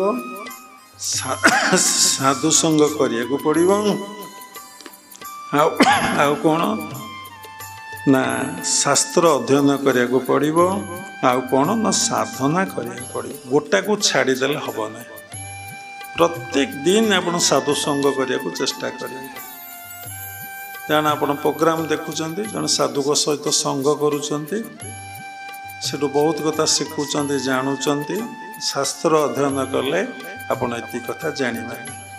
ଯେଉଁଠି ବାସ୍ତବରେ ସତ୍ସଙ୍ଗ ହେଉଛି, ଭଗବାନ ହେଉଛନ୍ତି ସତ୍, ତାଙ୍କ ସହିତ ସଙ୍ଗ ହେବାର, ମିଳନ ହେବାର ଯେଉଁଠି କୌଶଳ ପ୍ରଦାନ କରାଯାଉଛି, ସେଇଠି ସେଇ ସତ୍ସଙ୍ଗରେ ଆଶ୍ରୟ ନେଲେ ଆପଣ ମନର ଶୁଦ୍ଧି, ମନର ପବିତ୍ରତା, ମନର ଆନନ୍ଦ ଆସିବ। ଦୁଇଟି ଗ୍ରନ୍ଥ ଭଗବାନ ବାଚ ଗୀତା ଓ ଭାଗବତ, ତାକୁ ପ୍ରତ୍ୟେକ ଦିନ ଆପଣ ପାଠ କରିବେ।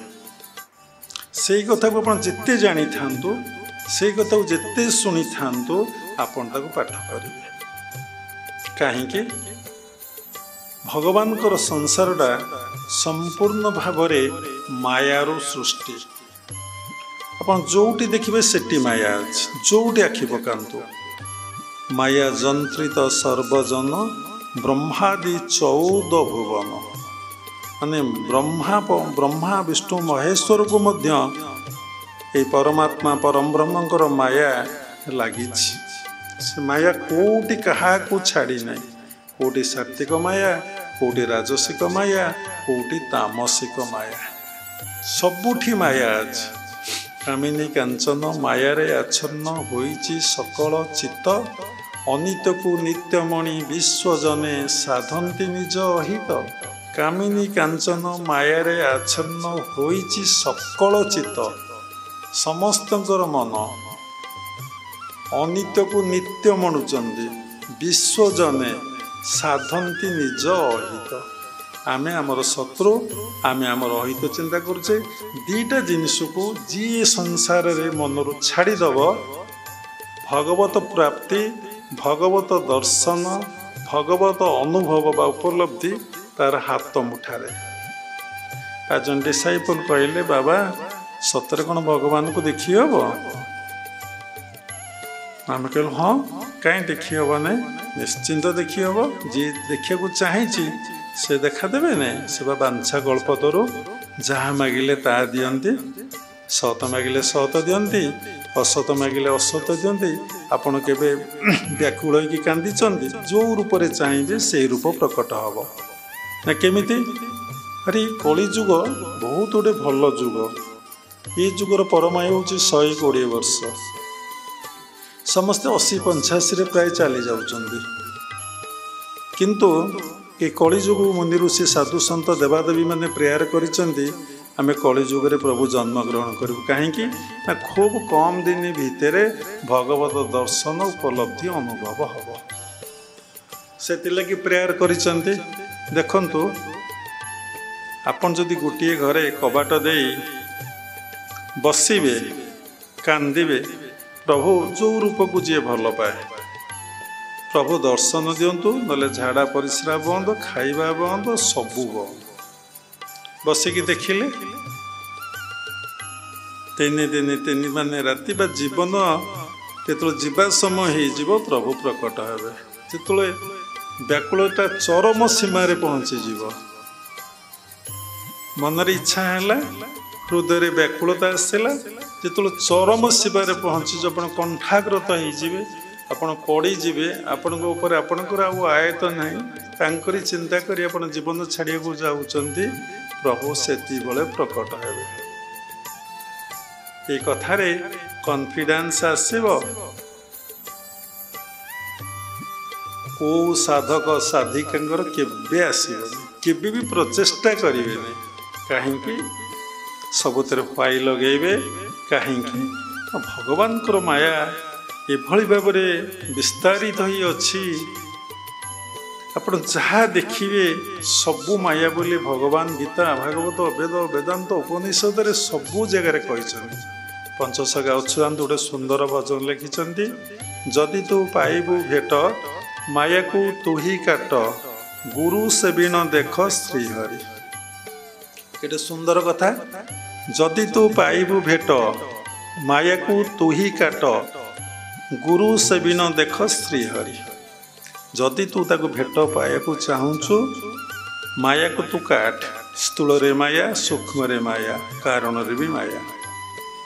ସ୍ଥୂଳରେ ବାପ ମା, ଭାଇ ଭଉଣୀ, ଜ୍ଞାତି କୁଟୁମ୍ବ, ଆତ୍ମୀୟ ସ୍ୱଜନ ଛାଡ଼ି ଦେଇ ଯେଉଁମାନେ ସାଧୁ ହେଇଯାଇଛନ୍ତି, ସାଧନା କରନ୍ତୁ ନ କରନ୍ତୁ, ଦାଢ଼ି ବାଳ ଛାଡ଼ିଛନ୍ତି, କି ଗେରୁଆ ପିନ୍ଧିଛନ୍ତି, କି ଲଣ୍ଡିତ ହେଇ ଧଳା ବସ୍ତ୍ର ପରିଧାନ କରି ଖୋପୁନି ମାରି କୁମ୍ଭ ଫୁମ୍ଭ ସବୁଆଡ଼େ ବୁଲୁଛନ୍ତି, କଣ ବଡ଼ କଥା? କଣ ବଡ଼ କଥା? ଗୋଟିଏ ଷ୍ଟେପ୍ ଆଗେଇବା ଏତେ ସହଜ ନୁହେଁ, ସାଧାରଣ କଥା ନୁହେଁ। ଆପଣ ପାଗଳ ହେଇଯିବେ। ଆପଣ ଥରେ ଯାଇ ଆଶ୍ରମରେ ରୁହନ୍ତୁ ତ, କେତେ ଲୋକଙ୍କୁ ଆମେ ଦେଖି ସାରିଲୁଣୁ, କାନ୍ଦି ବୋବେଇ ମୁଣ୍ଡ ପିଟିକି ପଳେଇ ଆସିବେ। ଯେତେ ସୁଯୋଗ ଦିଅ ତାଙ୍କ ସଂସ୍କାର ତାଙ୍କୁ ଫୋପାଡ଼ି ଦେବ। ଘରେ ପଛେ ମାଡ଼ ଖାଇବେ, ଘରେ ପଛେ ଗନ୍ଧ ବାହାରୁଥିବା ଘରେ ରହିବେ, ଆଶ୍ରମ ନିଟ୍ ଆଣ୍ଡ କ୍ଲିନ୍, ପୁରା ସବୁ ପ୍ରକାର ଫ୍ୟାସିଲିଟି, ଏସି ଠାରୁ ଆରମ୍ଭ କରି ସବୁ ଲୋକ ଫୋପାଡ଼ି ଦେବେ। ଫୋପାଡ଼ି ଦଇକି ପଳେଇ ଆସୁଛନ୍ତି, ଜମା ରହିପାରିବେ ନାହିଁ। କଥା କହିବାର କଥା, ଗୋଟିଏ ଷ୍ଟେପ୍କୁ ଯିଏ ଆଗେଇଛି ସେ ବହୁତ ଜନ୍ମର ସଂସ୍କାର ତାର ହିଁ ରହିଛି। ଦୁଇଟା ଜିନିଷକୁ ଯଦି ଆପଣ ଓଭରଟେକ୍ କରିଦେବେ ଏଇ ଜନ୍ମରେ, ଭଗବତ ଦର୍ଶନ, ଭଗବତ ଉପଲବ୍ଧି ଆପଣଙ୍କର ହେବ। ପ୍ରଥମ ହେଉଛି ମଣିଷର ସେକ୍ସ ଡିଜାୟାର।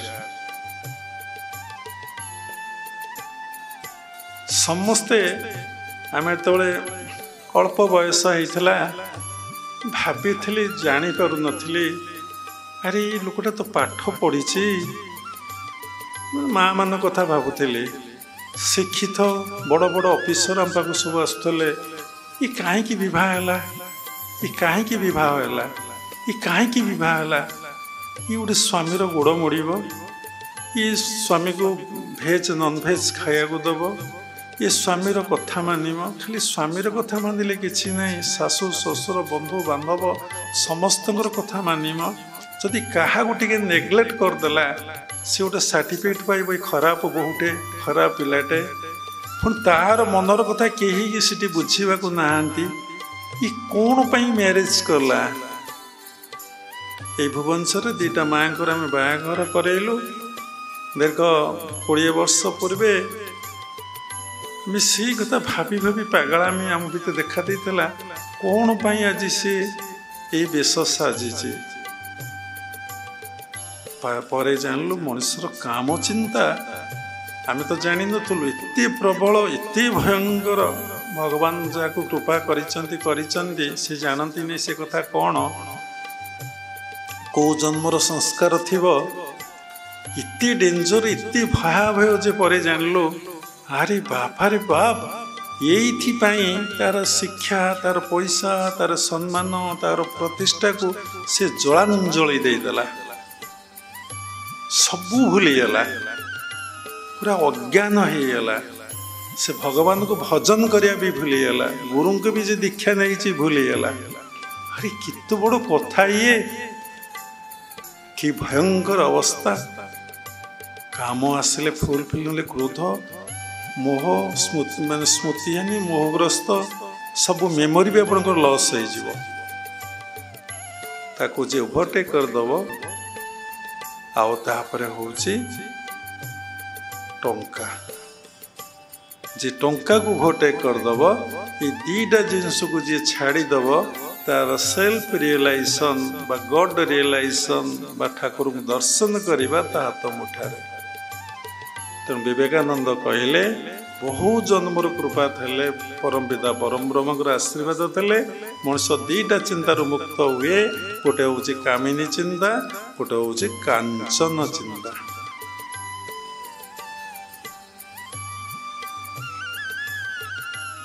आपण भाविबे ताले सृष्टिर प्रभाव रहिबो केमती सृष्टि चलिबो केमती ये सब घटना घटिबो केमती ये बाबा एक कथा केमती उपस्थापना करुचंदी।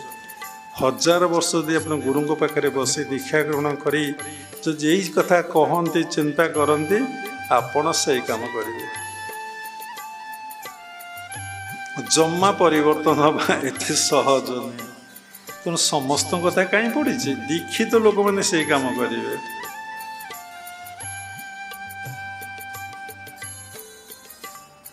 तेणु क्रियायोग परंपरा आमर क्रियायोग शिक्षा दि जाए जी लोक दीक्षित हंती से माने क्रियायोगटा कौन बुझी न था क्रियायोगटा कौन भल भाव जानी न था। जड़े व्यक्ति आम गोटे मेसेज देले गुरुजी टिके क्रियायोग पर कहतु क्रियाटा कौन टे भल कि बुझे दिंतु। क्रियायोग पर यही भुवनेश्वर ध्यान केन्द्र 5टा एपिसोड कराई खाली क्रियायोग कौन समस्ते सब गुड़ाक देखुना ना जानूना। आज जड़े डिसाइपल आउ जड़े डिसाइपल चल क्रियायोगटा कौन ना क्रियायोगटा अभ्यास कले ये शरीर भल रहा क्रियायोग अभ्यास कले कौन कि हम श्वास मन टे भल रही पारे न रही पारे किंतु क्रियायोगटा हूँ सबू जोगर सारांश ही क्रियायोग अच्छी बोली कनसेंटा चिंताटा ही नहीं सबू जोगर सारांश 108 प्रकार जोग अच्छे भारत वर्ष देखिए ग्रंथ भगवत गीता पातंजल योगसूत्र योग वासिष्ठ रामायण भागवत सबू जगार क्रियायोग विषय लिखा अच्छी आ क्रियायोगर प्रशंसा कराई। पतंजलि कहले तपस्वाध्याय ईश्वर प्रणिधानानि क्रियायोग क्रियायोग कुछ नहीं है वो हॉट योग है। कितना रॉन्ग कॉन्सेप्ट ज्ञान मिशा भक्ति योग क्रियायोग प्रैक्टिस कले आपण कर्म केमती करेंगे शिखिपारे ज्ञान केमती लाभ करेंगे शिखिपारे भक्ति योग केमती लाभ हम शिखिपारे प्रेम योग केमती प्राप्ति हम अचिवमेंट्स कर सब शिखिपारे। ज्ञान मिशा भक्ति योग कौन सी संप्रदाय कहुए नहीं क्रियायोग छाड़देले निज भितर भगवान को उपलब्धि कर ओनली क्रियायोग कहुए तुम भीतर ईश्वर अच्छंती तुम ईश्वर को उपलब्धि अनुभव कर कहीं जे निज भीतर ईश्वर सत्ता को आत्मसत्ता को उपलब्धि अनुभव करि पारे नहीं से सर्वभूत उपलब्धि अनुभव करि पारिबो नहीं। तो महापुरुष लिखले कौन ना तोहरी देहरे देख दिशु अच्छी जक जक हेतु नकरीण मूढ़ दिने तू जीवु जम भुवन। आत्मा को आत्मारे देख देखिले पाइबु सुख सकल सुख उपेक्ष ज्ञान लभिबु प्रत्यक्ष भावी कहे पामर अछुति है। क्रियायोग कौन कहूँ ना आत्मा को आत्मारे देख देखिले पाइबु सुख तेणु प्रकृत आनंद आपड़ केतबले पाइबे ना जेतबले निज भीतर आत्मसत्ता को उपलब्धि करेंगे सर्व भीतर आत्मसत्ता को उपलब्धि करेंगे आपण आनंदर अधिकारी हे। देखिले आनंद कोटी अच्छी कथा गोटे कथार कुआड़े कथा जाऊँच। तेणु क्रियायोगटा हूँ ज्ञान मिशा भक्ति योग निज भीतर भगवान को जानिमा मो देह नुहे मु देही मु ह्यूमन बीइंग मु डिवाइन बीइंग मो बॉडी नुहे मो सोल जिते कॉन्शियसनेस आपण भितर रियली आसीबो साधना एइथिपई कराउछ आपण आनंदर अधिकारी हेबे। ଯେତେବେଳେ ନିଜ ଭିତରେ ଆନନ୍ଦର ଅଧିକାରୀ ହେଲେ ଆପଣ ଭିତରେ ଜ୍ଞାନ ଆସିଲା, ଭକ୍ତି ଆସିଲା। ଯେତେବେଳେ ସବୁରି ଭିତରେ ଦେଖିବେ ମୁଁ ଯାହାକୁ ଧ୍ୟାନ କରୁଥିଲି ସେ ଯେ ସର୍ବଭୂତରେ ବିଦ୍ୟମାନ, ସେ ଯେ ସବୁକିଛି ହେଇଛନ୍ତି, ଆପଣ ଖାଲି ଆନନ୍ଦରେ ଭକ୍ତିରେ ଗଦଗଦ ଗଦଗଦ ହେଇପଡ଼ିବେ। ଦେଖୁନାହାନ୍ତି, ଭଗବାନଙ୍କୁ ଦେଖିଲେ ବା ଜଗନ୍ନାଥଙ୍କୁ ଦର୍ଶନ କରିବା ପାଇଁ ନବବର୍ଷରେ ରାତି 2ଟା ଯାଏଁ ଲୋକ ମାନେ 1-2 କିଲୋମିଟର ଛିଡ଼ା ହେଇଥିଲେ ଜଗନ୍ନାଥଙ୍କୁ ଦର୍ଶନ। କାଳିଆ ପୁଣି କାହାକୁ କିଛି କହିବ ନାହିଁ, କାହାକୁ କିଛି ଦବ ନାହିଁ, ଠେଲା ପେଲା ପଳାଇ ଖାଇବ। ତାପରେ ପଡ଼ିଗଲେ ଉଠିବା ବଡ଼ କଷ୍ଟ। କି ରାତି ଅନିନ୍ଦ୍ରା, ଲୋକଙ୍କର କି ପ୍ରକାର ଅସମ୍ଭାଳ ଭିଡ଼, ପୁଣି ସବୁ ଭାଙ୍ଗି ଭୁଙ୍ଗି ଦେଲେ। କ'ଣ ପାଇଁ? ତାକୁ ଦର୍ଶନ କରିବେ, ଟିକେ ଆନନ୍ଦ ପାଇବେ। ଯେତେବେଳେ ସେଇ ଭଗବାନଙ୍କୁ ଆପଣ ନିଜ ଭିତରେ ଅନୁଭବ କରିବେ, ସେଇ ଭଗବାନଙ୍କୁ ଯେତେବେଳେ ସର୍ବଭୂତରେ ଅନୁଭବ କରିବେ, କେତେ ଯେ ଆନନ୍ଦ ଆପଣ ଲାଗିବ ଥରେ ଚିନ୍ତା କରନ୍ତୁ। ଆପଣ ସିନା ସ୍ତ୍ରୀଟେ ଦେଖିଲେ କଷ୍ଟ ଲାଗିଲା, ସୁନ୍ଦରଟେ ଦେଖିଲେ ଭଲ ଲାଗିଲା, ଅସୁନ୍ଦରଟେ ଦେଖିଲେ କଷ୍ଟ ଲାଗିଲା, ବ୍ରାହ୍ମଣ କ୍ଷେତ୍ର କିଏ ଦେଖିଲେ ତାଙ୍କୁ କଷ୍ଟ ଲାଗିଲା। ଯଦି ସବୁରି ଭିତରେ ଯୋଉଠି ଆଖି ପଡ଼ିଲା, ଯତ୍ର ଯତ୍ର ନେତ୍ର ପଡ଼େ ତତ୍ର ତତ୍ର ଇଷ୍ଟ ସ୍ଫୁରେ, ତାହେଲେ ଆପଣ ଆନନ୍ଦ ପାଇବେ ନା କ'ଣ ପାଇବେ? ଯେମିତି ଜଗନ୍ନାଥଙ୍କୁ ଦେଖିଲେ ଆନନ୍ଦ ଲାଗେ, ସବୁରି ଭିତରେ ଆପଣ ଜଗନ୍ନାଥଙ୍କୁ ଦେଖିବେ, କେମିତି ଲାଗିବ ନା ଆନନ୍ଦ ଲାଗିବ। ଆଉ କୌଣସି ଦେଶ ଭାବ ଆପଣ ଭିତରେ ଆସିବନି, ରାଗ ଆସିବନି। ଏ ସାଧାରଣ କଥା ନୁହେଁ, ଏ ଅତି ସହଜ କଥା ନୁହେଁ। ଏଥିପାଇଁ କଠୋର ସାଧନା କରିବାକୁ ପଡ଼ିବ। କ'ଣ ନା ଏଥିପାଇଁ କି ମାନିବାକୁ ପଡ଼ିବ, ଧ୍ୟାନ ମୂଳଂ ଗୁରୁରୁ ମୋତି, ପୂଜା ମୂଳଂ ଗୁରୁରୁ ପଦ, ମନ୍ତ୍ର ମୂଳଂ ଗୁରୁରୁ ବାକ୍ୟ, ମୋକ୍ଷ ମୂଳଂ ଗୁରୁର କୃପା। ଯାହାଙ୍କ ଗୁରୁଙ୍କ ଉପରେ ଶ୍ରଦ୍ଧା ନାହିଁ, ବିଶ୍ୱାସ ନାହିଁ, ଭକ୍ତି ନାହିଁ, ସମର୍ପଣ ଭାବ ନାହିଁ, ସେ କିଛି ବୁଝିପାରିବ ନାହିଁ। କୋଟି କୋଟି ଜନ୍ମ ଗତ ଅତୀତ ହେଇଯାଇଛି, ତମର ଏ ଜନ୍ମରେ ହେଇନାହିଁ, ତୁମେ ସାତ୍ତ୍ୱିକ ଜୀବନ କାଟି ପାରିନ। ଡିପଲି ଭାବନ୍ତୁ, ଆପଣ କ'ଣ ଏବେ ଜନ୍ମ ହେଇଛନ୍ତି? ଯଦି ଏବେ ଜନ୍ମ ହେଇଛନ୍ତି, କ'ଣ କରିଥିଲି ପ୍ରଭୁ, ଏତେ ଦୁଃଖ ଯନ୍ତ୍ରଣା କଷ୍ଟ ଭୋଗୁଛି, କ'ଣ କରିଥିଲି, କ'ଣ କୋଉଠି କରିଥିଲ, କେବେ କରିଥିଲ? ଗୋଟେ ଲୋକ ଶିକ୍ଷିତ ହେଇଛି ଜନ୍ମରୁ, ସବୁ ତ ଜନ୍ମରୁ ହେଇଥାନ୍ତି, ସବୁ ଜନ୍ମରୁ ପ୍ରୟାସରୁ କ୍ରିୟମାଣରୁ ଅଳ୍ପ ଅଳ୍ପ କେତେ ଜଣ ଉଠିଥାନ୍ତି। ଆରେ ଜଣେ ସାଧୁ ମା ପେଟରୁ ନା, ତ ଯେତେ ଶିଖିଲେ କ'ଣ ସେ ଆଉ ସାଧୁ ହବ? କନେ ଯେ ଷଣ୍ଡ ମା ପେଟରୁ ତା ଜଟ ନେଇକି ଆସିଥାଏ, ତାକୁ ଷଣ୍ଡ କରିଦିଅନ୍ତି ନା। ଯାହା ଭିତରେ ବୈରାଗ୍ୟ ନାହିଁ, ତାକୁ ଯେତେ ଶିଖେଇଲେ କ'ଣ ସେ ବୈରାଗ୍ୟ ଭୂମିକି ଯିବ କି? ସେ ତମ ପାଖରେ ବସିବ, ଉଠିବ, ଖାଇବ, ପିଇବ, ଟଙ୍କା ନେବ, ଖର୍ଚ୍ଚ କରିବ, ପୁଣି ଭୋଗ ଲାଳସା ଜଗତକୁ ଡେଇଁ ପଡ଼ିବ। ଧ୍ରୁବ ସତ୍ୟ। ତେଣୁ ଯଦି ସବୁରି ଭିତରେ ଆପଣ ଆତ୍ମଦର୍ଶନ କରିବେ, ଆନନ୍ଦର କ୍ରିୟା ଯୋଗ କଲେ କ'ଣ ହୁଏ ନା, କ୍ରିୟା ଯୋଗ ପ୍ରାକ୍ଟିସ୍ କଲେ ନିଜ ଭିତରେ ଆତ୍ମ ଉପଲବ୍ଧି ହୁଏ, ସର୍ବଭୂତରେ ଆତ୍ମ ଉପଲବ୍ଧି ହୁଏ। ସାଧକ ସବୁରି ଭିତରେ ଆତ୍ମ ଉପଲବ୍ଧ କରି ଭାବରେ ବିଭୋର ହେଇଯାଏ। କ୍ରିୟା ଯୋଗ ଅଭ୍ୟାସ କଲେ ଦେହ ସୁସ୍ଥ ରହେ, ମନ ସୁସ୍ଥ ରହେ, ଆତ୍ମ ଉପଲବ୍ଧି ହୁଏ। 3ଟା ଜିନିଷ ଆଟ୍ ଏ ଟାଇମ୍ ସାଧକୁ ପ୍ରାପ୍ତି ହୁଏ। ଏଇ କଥା କୌଣସି ସମ୍ପ୍ରଦାୟରେ କୌଣସି ଟେକ୍ନିକ୍ ଦିଆଯାଏ ନାହିଁ। ସିଧା ହେଇ ବସିବାକୁ କ୍ରିୟା ଯୋଗ ପରମ୍ପରାରେ କୁହାହେଉଛି। ଅଲଗା କୌଣସି ପରମ୍ପରାରେ ମକା ବସ, ଟଙ୍କା ବସ, ଯେମିତି ବସ। କ୍ରିୟା ଯୋଗରେ ମହାମୁଦ୍ରା କରିବା ପାଇଁ ଅଭ୍ୟାସ କରାହେଇଛି। କୁହାହେଇଛି ଅଭ୍ୟାସ କରିବା, ସମ୍ପୂର୍ଣ୍ଣ ଭାବରେ ଦେହ ସୁସ୍ଥ ରହେ, ଏଣ୍ଟାୟାର ବଡିରେ ଏକ୍ସରସାଇଜ ହୁଏ, 32ଟା ଗ୍ଲାଣ୍ଡ ଉପରେ ପ୍ରେସର ହୁଏ, ହରମୋନ ସେକ୍ରେସନ ହୁଏ, ଶରୀର ପରିପୁଷ୍ଟ ହୁଏ, ସାଧକ ରୋଗମୁକ୍ତ ଅବସ୍ଥା ଲାଭ କରେ। କ୍ରିୟା ଯୋଗରେ ଜ୍ୟୋତି ମୁଦ୍ରା କରିବାକୁ କୁହାଯାଇଛି।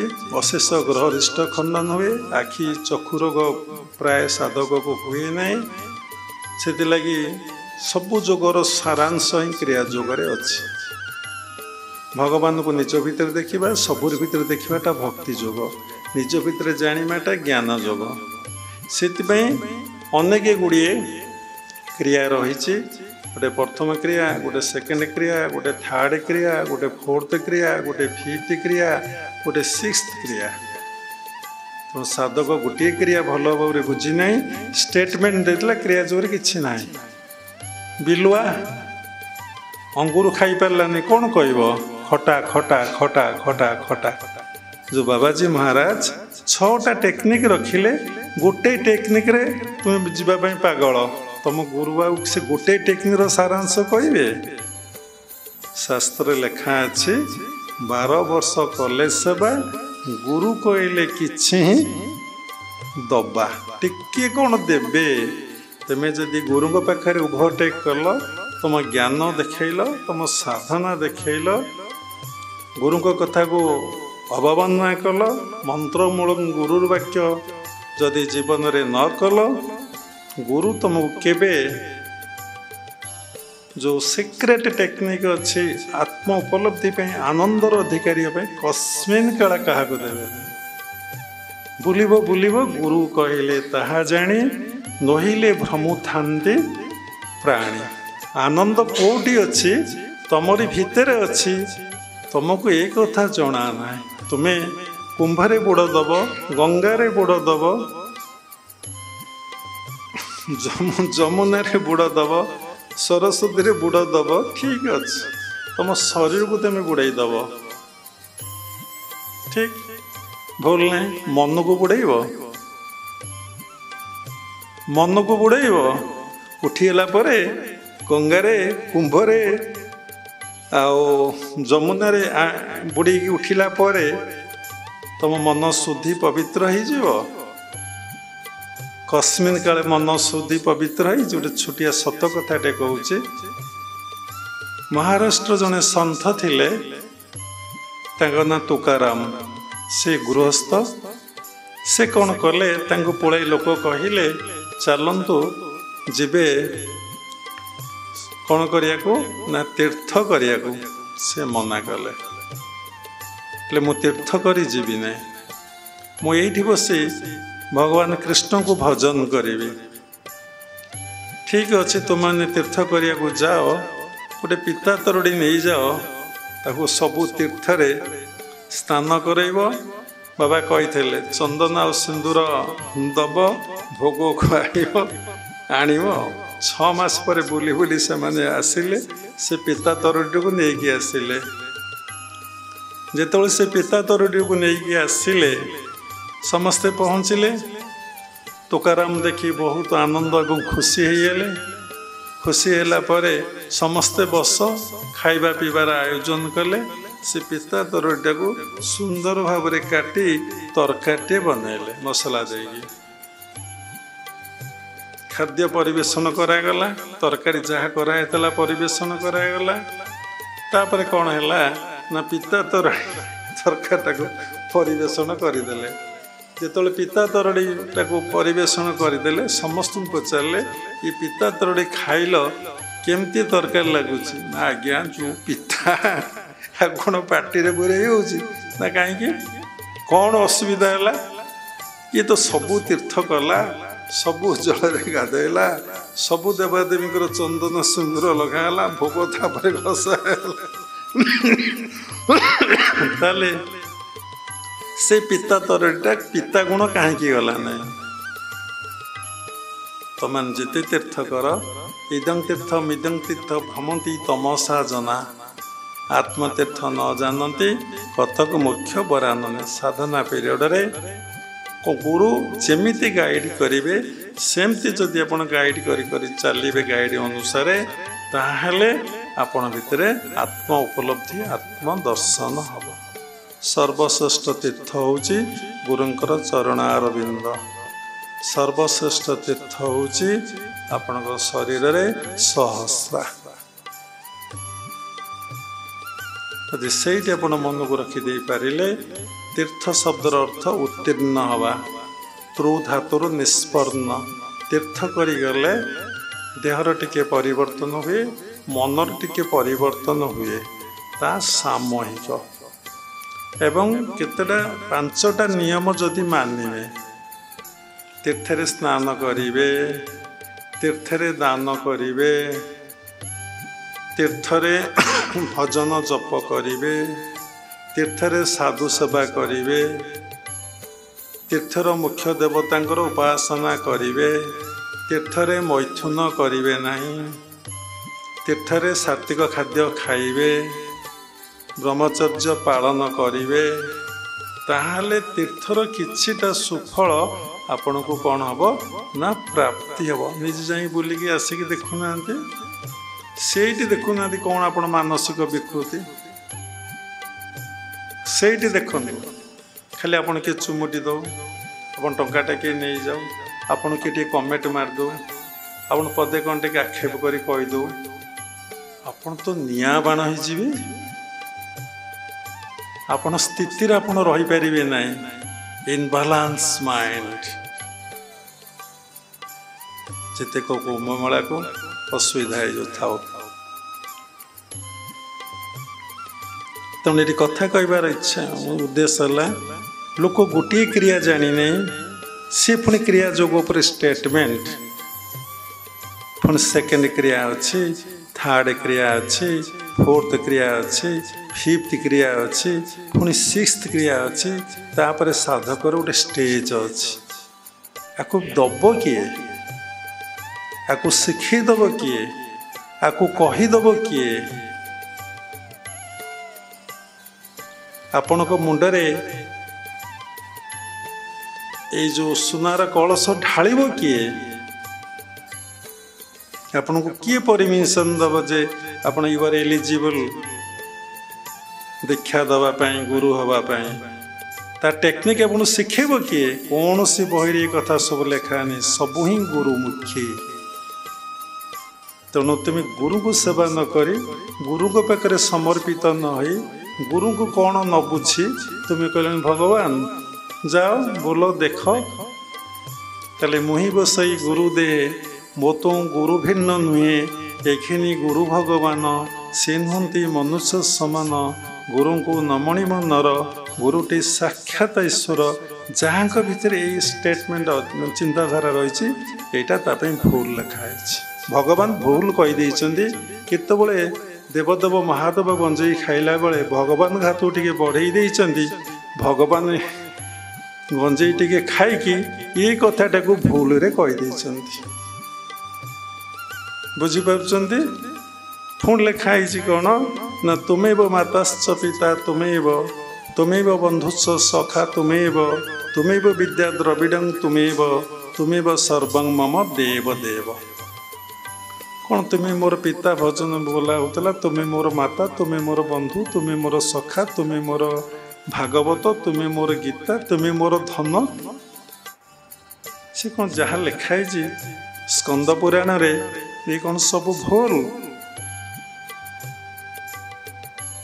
तेणु ये कहबार कथा काम चिंतार सारा सृष्टि एक मैथुनागार सबुठी मैथुन प्रक्रिया सबु समय चली मैथुन अर्थ मिलन सब मिलन होना देहर मिलन हो मनर मिलन हो परस्पर बंधु बांधव सांगसाथी गुरु शिष्य समस्त मिलन चली ना कि अरे मिलन रे आनंद ना वियोग रे दुख जंत्रणा कष्ट तेणु काम चिंता आ अर्थ चिंता को त्याग करने क्रिया जोगरे सुंदर टेक्निक दिखाई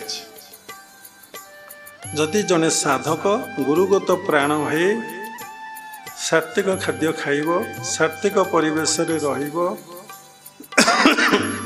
गुरु सानिध्य आसीब एवं गुरुदेव यही अवस्था को कामिनी कांचन मनरू जावाई जो कौशल देवे ताकू जदि से प्रयोग करिव निश्चिंत भावरे ता मनरू कामिनी चिंता कांचन चिंता पलई जीव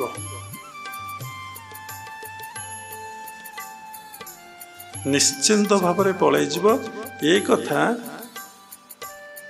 क्रिया जोगर परंपरा आद्य गुरु बाबाजी महाराज लाहिड़ी बाबा को कहते। ଯେତେବେଳେ ତୁମ ଭିତରେ କାମ ଚିନ୍ତା ଆସୁଛି ତାକୁ ଓଭରଟେକ୍ କରିବା ପାଇଁ କ'ଣ ଟେକ୍ନିକ୍ ସେ କହିଛନ୍ତି। କାଞ୍ଚନ ଚିନ୍ତା ଆସୁଛି ତାକୁ ଓଭରଟେକ୍ କରିବା ପାଇଁ ଟେକ୍ନିକ୍ କହିଛନ୍ତି। ଯଦି ଆପଣ ସବୁ ସମୟରେ କ୍ରିୟାଟିକୁ ସୁନ୍ଦର ଭାବରେ ଅଭ୍ୟାସ କରିପାରିବେ, ମୂଳାଧାରରୁ ସହସ୍ରାରୁ ମୂଳାଧାର ଏମିତି କ୍ରିୟା କରୁ କରୁ ପୂରକ ରେଚକ କରୁ କରୁ ସପ୍ତଚକ୍ର ଭିତର ଦେଇ ଆପଣଙ୍କ ମନ ପ୍ରାଣ କେତେବେଳେ ଆଜ୍ଞାରେ ସ୍ଥିତ ହେବ, ତାପରେ ସହସ୍ରାରେ ସ୍ଥିତ ହେବ। ଯଦି ସହସ୍ରରେ ଆଜ୍ଞାରେ ସ୍ଥିତ ହେଇଗଲା ଆପଣ ଓଭରଟେକ୍ କରିଯିବେ।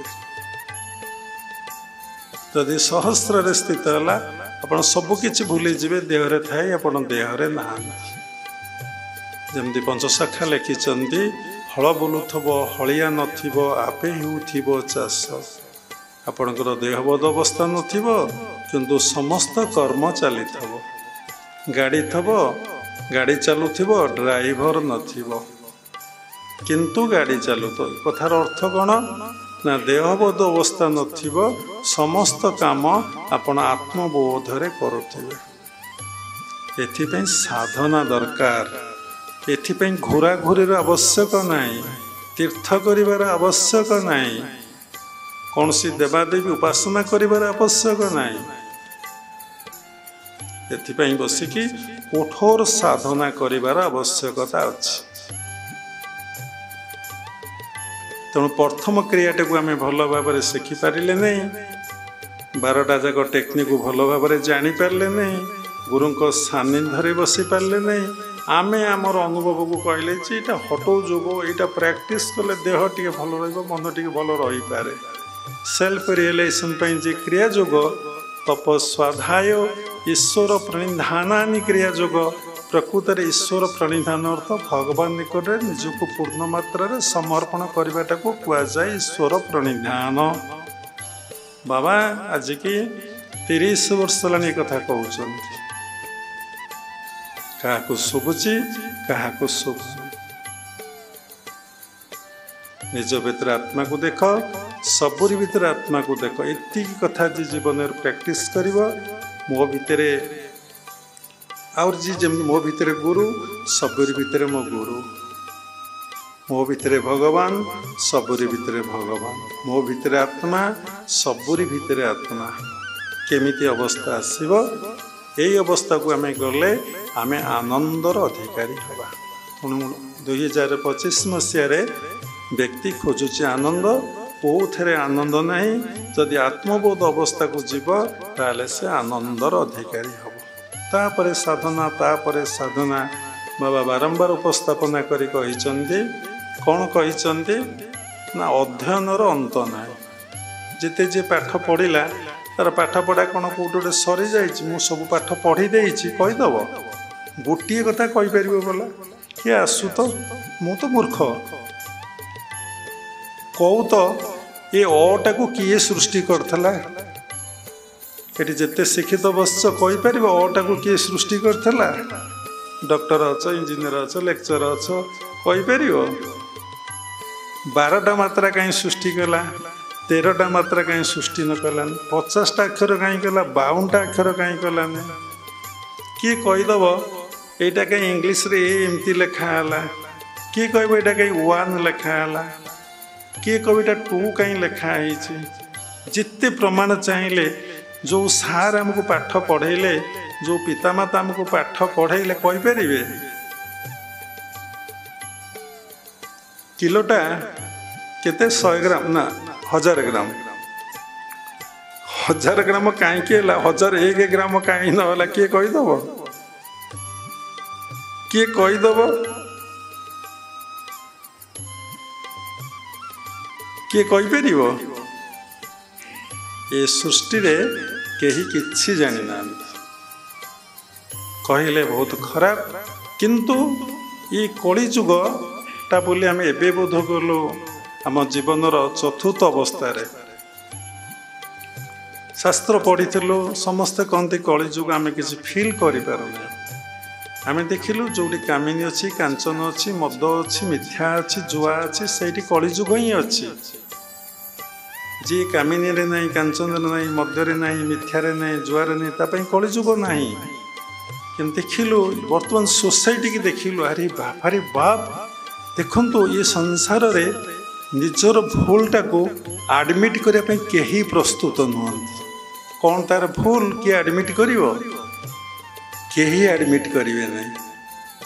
आ देखु समस्ते ता भीतर बाबा भी निजको न देखी समस्ते अन्य को देखती, निजको न देखी समस्ते अन्य को देखती। तुम्हें कौन सतरे अन्य को देखापी जन्म होता? ये कौन तुम बार्थ राइट? तुम बार्थ राइट जान we are born for self realization. मनुष्य जन्मर लाभ जेबे गोविंदे करे भाव। तुम्हें समस्ते देखिए टिके बड़ है बुद्धि है से समस्त को देखला। देख समस्त पॉजिटिवटा देख, ये मन ये आखि समस्त नेगेटिवटा को से देखियो। पुणी से लोक शिक्षा दौची क्या पर निंदा पर चर्चा कर ना, से पुणी देखिकी पुणी कहूँ लिखुची।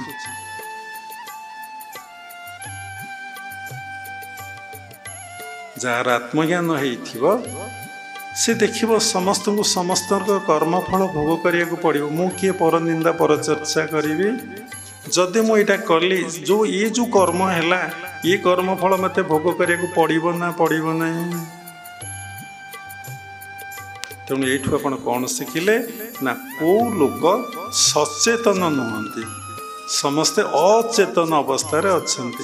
जदि आम सत्संगर आश्रय नवा, क्रिया जोग को भल भाव अभ्यास करवा, गुरुगत प्राण हवा, आम मन को आज्ञा सहस्त्र स्थित करवा, आम भितर सब कनससनेस आसब।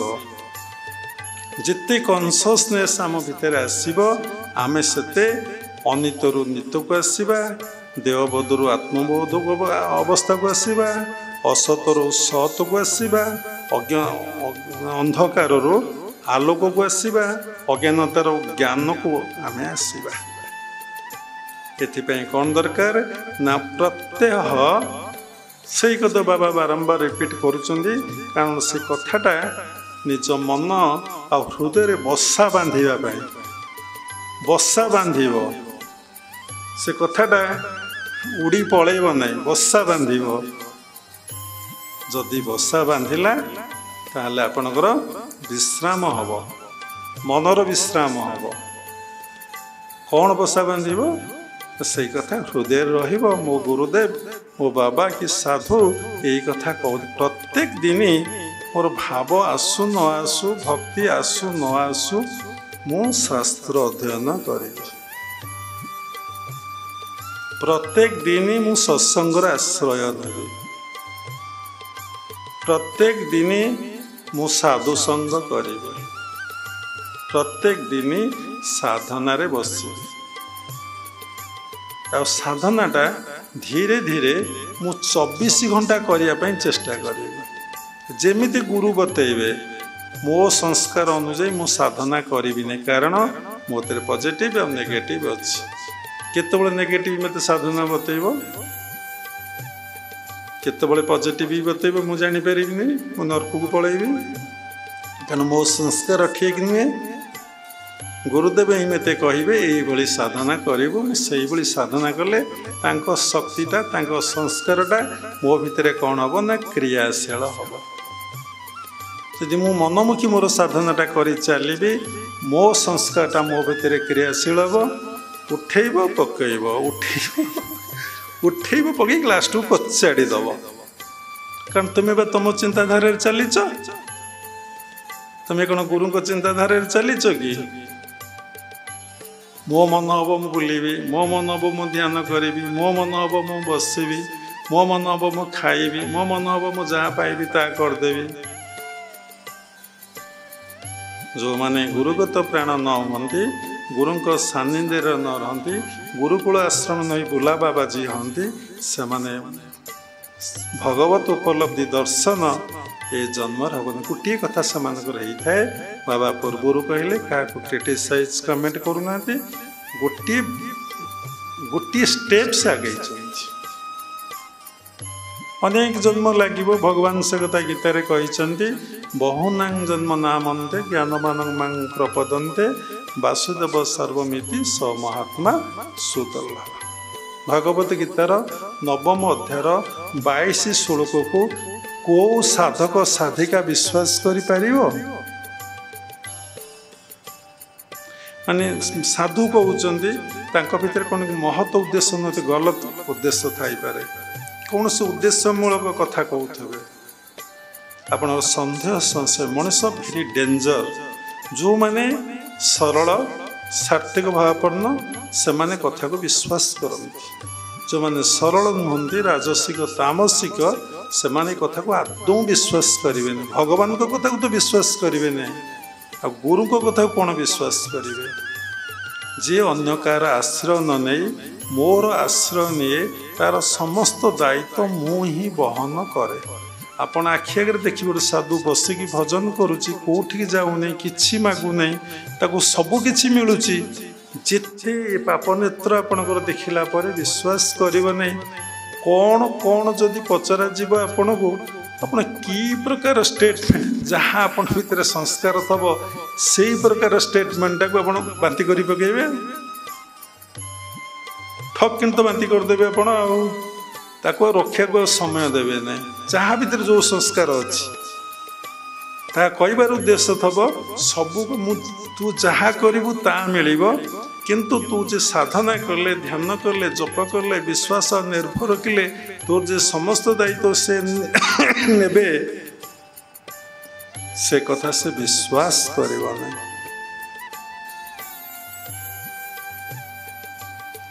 जदि भगवान को कथा पर विश्वास हो नहीं ये मनुष्य जे गुरुपद वाच्य होइछि ताकू कौन विश्वास करिवो ताको संदेह दृष्टि रे से देखिवो जम्मा विश्वास आसीबो नहीं जम्मा विश्वास आमे ए पर्यंत 41 वर्ष साधु जीवन भितरे भगवान को पूर्ण मात्रा रे भल पाइथिबा से गृहस्थ हो कि त्यागी हो आमे देखिनु खाली भगवान को पूर्ण मात्रा रे भल पाई बसी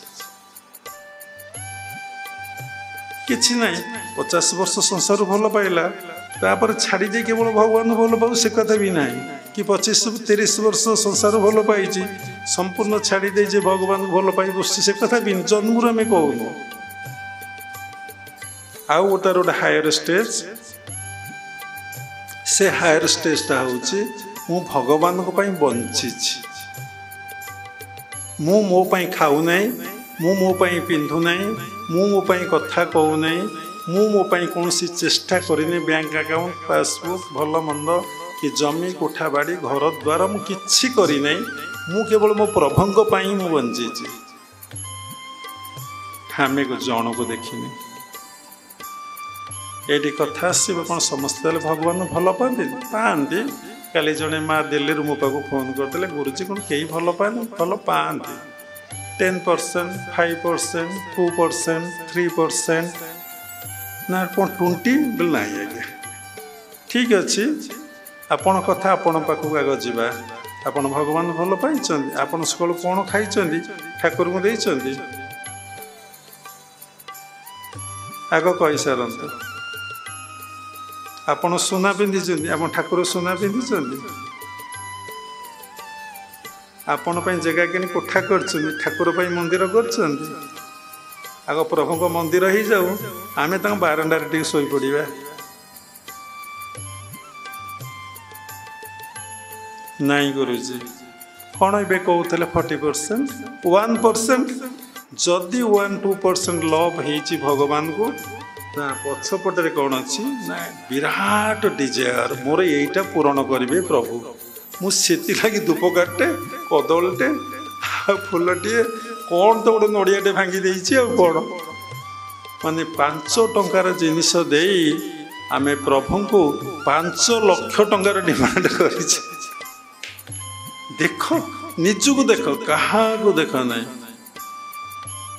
क्या समीक्षा कर ना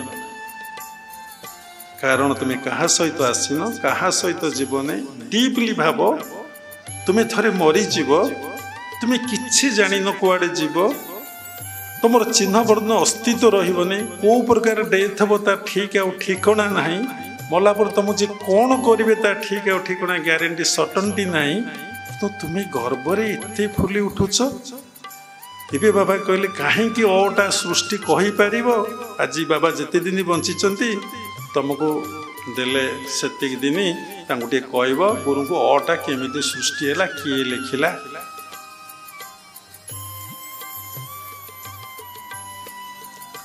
कहल कौठिक जीव कहल कौ दिन मर कहल केतबले मर कहल कुंभरे स्नान कले प्राय कहीपर कौटी मर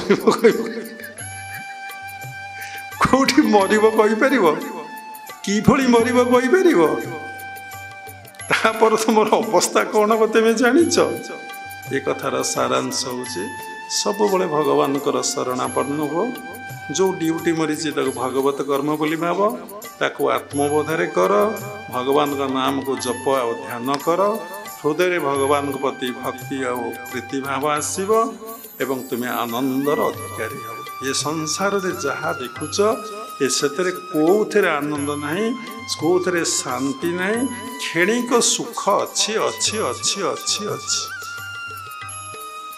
जदि तुम्हें से शांति आनंद पाई ताले तुम घर छाड़ी तुम कहीं टंका पैसा दे कान मोड़ा खाई बसिया को आसता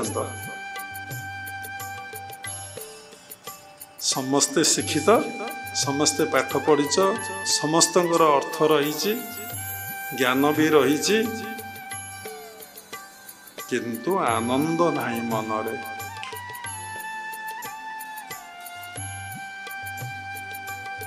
तेणु 2025 मसीहा समस्त संसार लोक आनंदर वर्ष हो समस्ते से आनंदरु धामरु आसी आनंदरे रुहतु किभଳି आनंद धाम को जीवे तेणु आसीच कांदिकी हसिकी आसीपार ना एठी टिके हस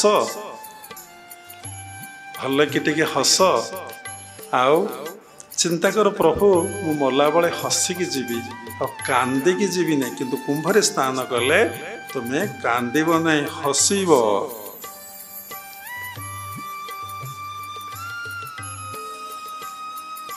हसिकी जावाई चेष्टा कर सब मु हसुथी आनंद धाम रु आसी आनंद रही आनंद धाम को मु केमती जीवी से संकल्प रख नहीं तुम्हें खाली आनंदमय सहित युक्त हुआ जैसा संग तेसा रंग से आनंदमय सहित मिसी जाओ आनंदमय को भजन कर ऑटोमेटिक आनंद प्राप्ति हम कर्म कले फल प्राप्ति हुए फल आशा के रख ना फल आशार किसी कर्म न कर तुमको फल मिलनी पड़े दुख जंत्रणा कष्ट तुमको प्राप्ति हम तेणु तुम प्रत्येक मुहूर्त निजक नुआ कर गढ़ी तोल प्रत्येक दिन निजर नुआ नुआ अनुभूति आसू सबुबले जिते साधना कर जिते भगवत प्रसंग कुह जिते शास्त्र को अध्ययन कर तमर जदि अनुभव नहीं तमर किछि नहीं जस्ट किए प्रसाद खाया देला प्रभुंकर प्रसाद भाव ये भगवान तुम्हें केड़े कृपालु केड़े दयामय तुम प्रसाद खाया दौच किए जदि गाली देला हे भगवान केड़े दयामय केड़े कृपालु तुम्हें गाली देल बहुत भल कल कारण समस्त प्रति मो भीतर जो आसक्ति अच्छी तुटी जाओ प्रभु सबू कथा को तुम जे साधना कर आत्मबोध रे पकईदब देख तुम सबू ठीक किए तुम नहीं तुम तो किसी ना तुम बोध किए नहीं प्रभु केड़े बड़ दायित्व में एत मुक्ति करदेल आहा केते बड़ दायित्व मुक्ति बोले शोई पारि टे भजन करी सुना रही टंका रही जमी रही जदि पुटे मरीगला आहा प्रभु केते बड़ दायित्व में एत मुक्ति करदेल पिलापिली न होती भगवान केते बड़ दायित्व मुक्ति कर तुमको भजन करने ज्ञान होगले आपण सबुटा आत्मबोध देखीदेवे देखिए सबुटा ठीक कोटाक भूल ना ये संसार रे कहार किछि दोष ना जेतेबेले तुम दोष देखा बंद हो तुम आनंदर अधिकारी हो जेपर्यंत दोष देखुच तुम दुख जंत्रणा कष्ट को भोगिब भोगिब भोगिब भोगिब भोगिब निस्तार ना तुम ये ज्ञान आसव सत्संग सत्संग केवे मिस करंतु नहीं बारंबार सत्संग आश्रय नियंतु गीता भागवत को पाठ करंतु गुरुदेव जो उपदेश देइछन्ति भगवत उपलब्धि में बिना संशय रे बिना संदेह ताको सबुबले अभ्यास करिया पई चेष्टा करंतु देखिबे अपन जीवन आनंद तापरे प्रेममय हब जा शिखिले ताको कार्यकारी करिया पई चेष्टा करंतु गुरु भगवान निकट रे प्रेयर करंतु शेष क्रियायोग परंपरार समस्त गुरु मानक मु प्रणाम करुच्ची विश्वर प्रत्येक संप्रदायर गुरु मानक मु प्रणाम करुच्ची उपस्थित भगवत स्वरूपगण सबरी भितरे जगन्नाथ उपलब्धि करी मु प्रणाम करुच्ची सर्वे भवन्तु सुखिनः सर्वे सन्तु निरामया सर्वे भद्राणि पश्यन्तु मा कश्चित् दुःख भाग् भवेत् हरि ओम तत्सत् जय गुरुदेव जय जगन्नाथ।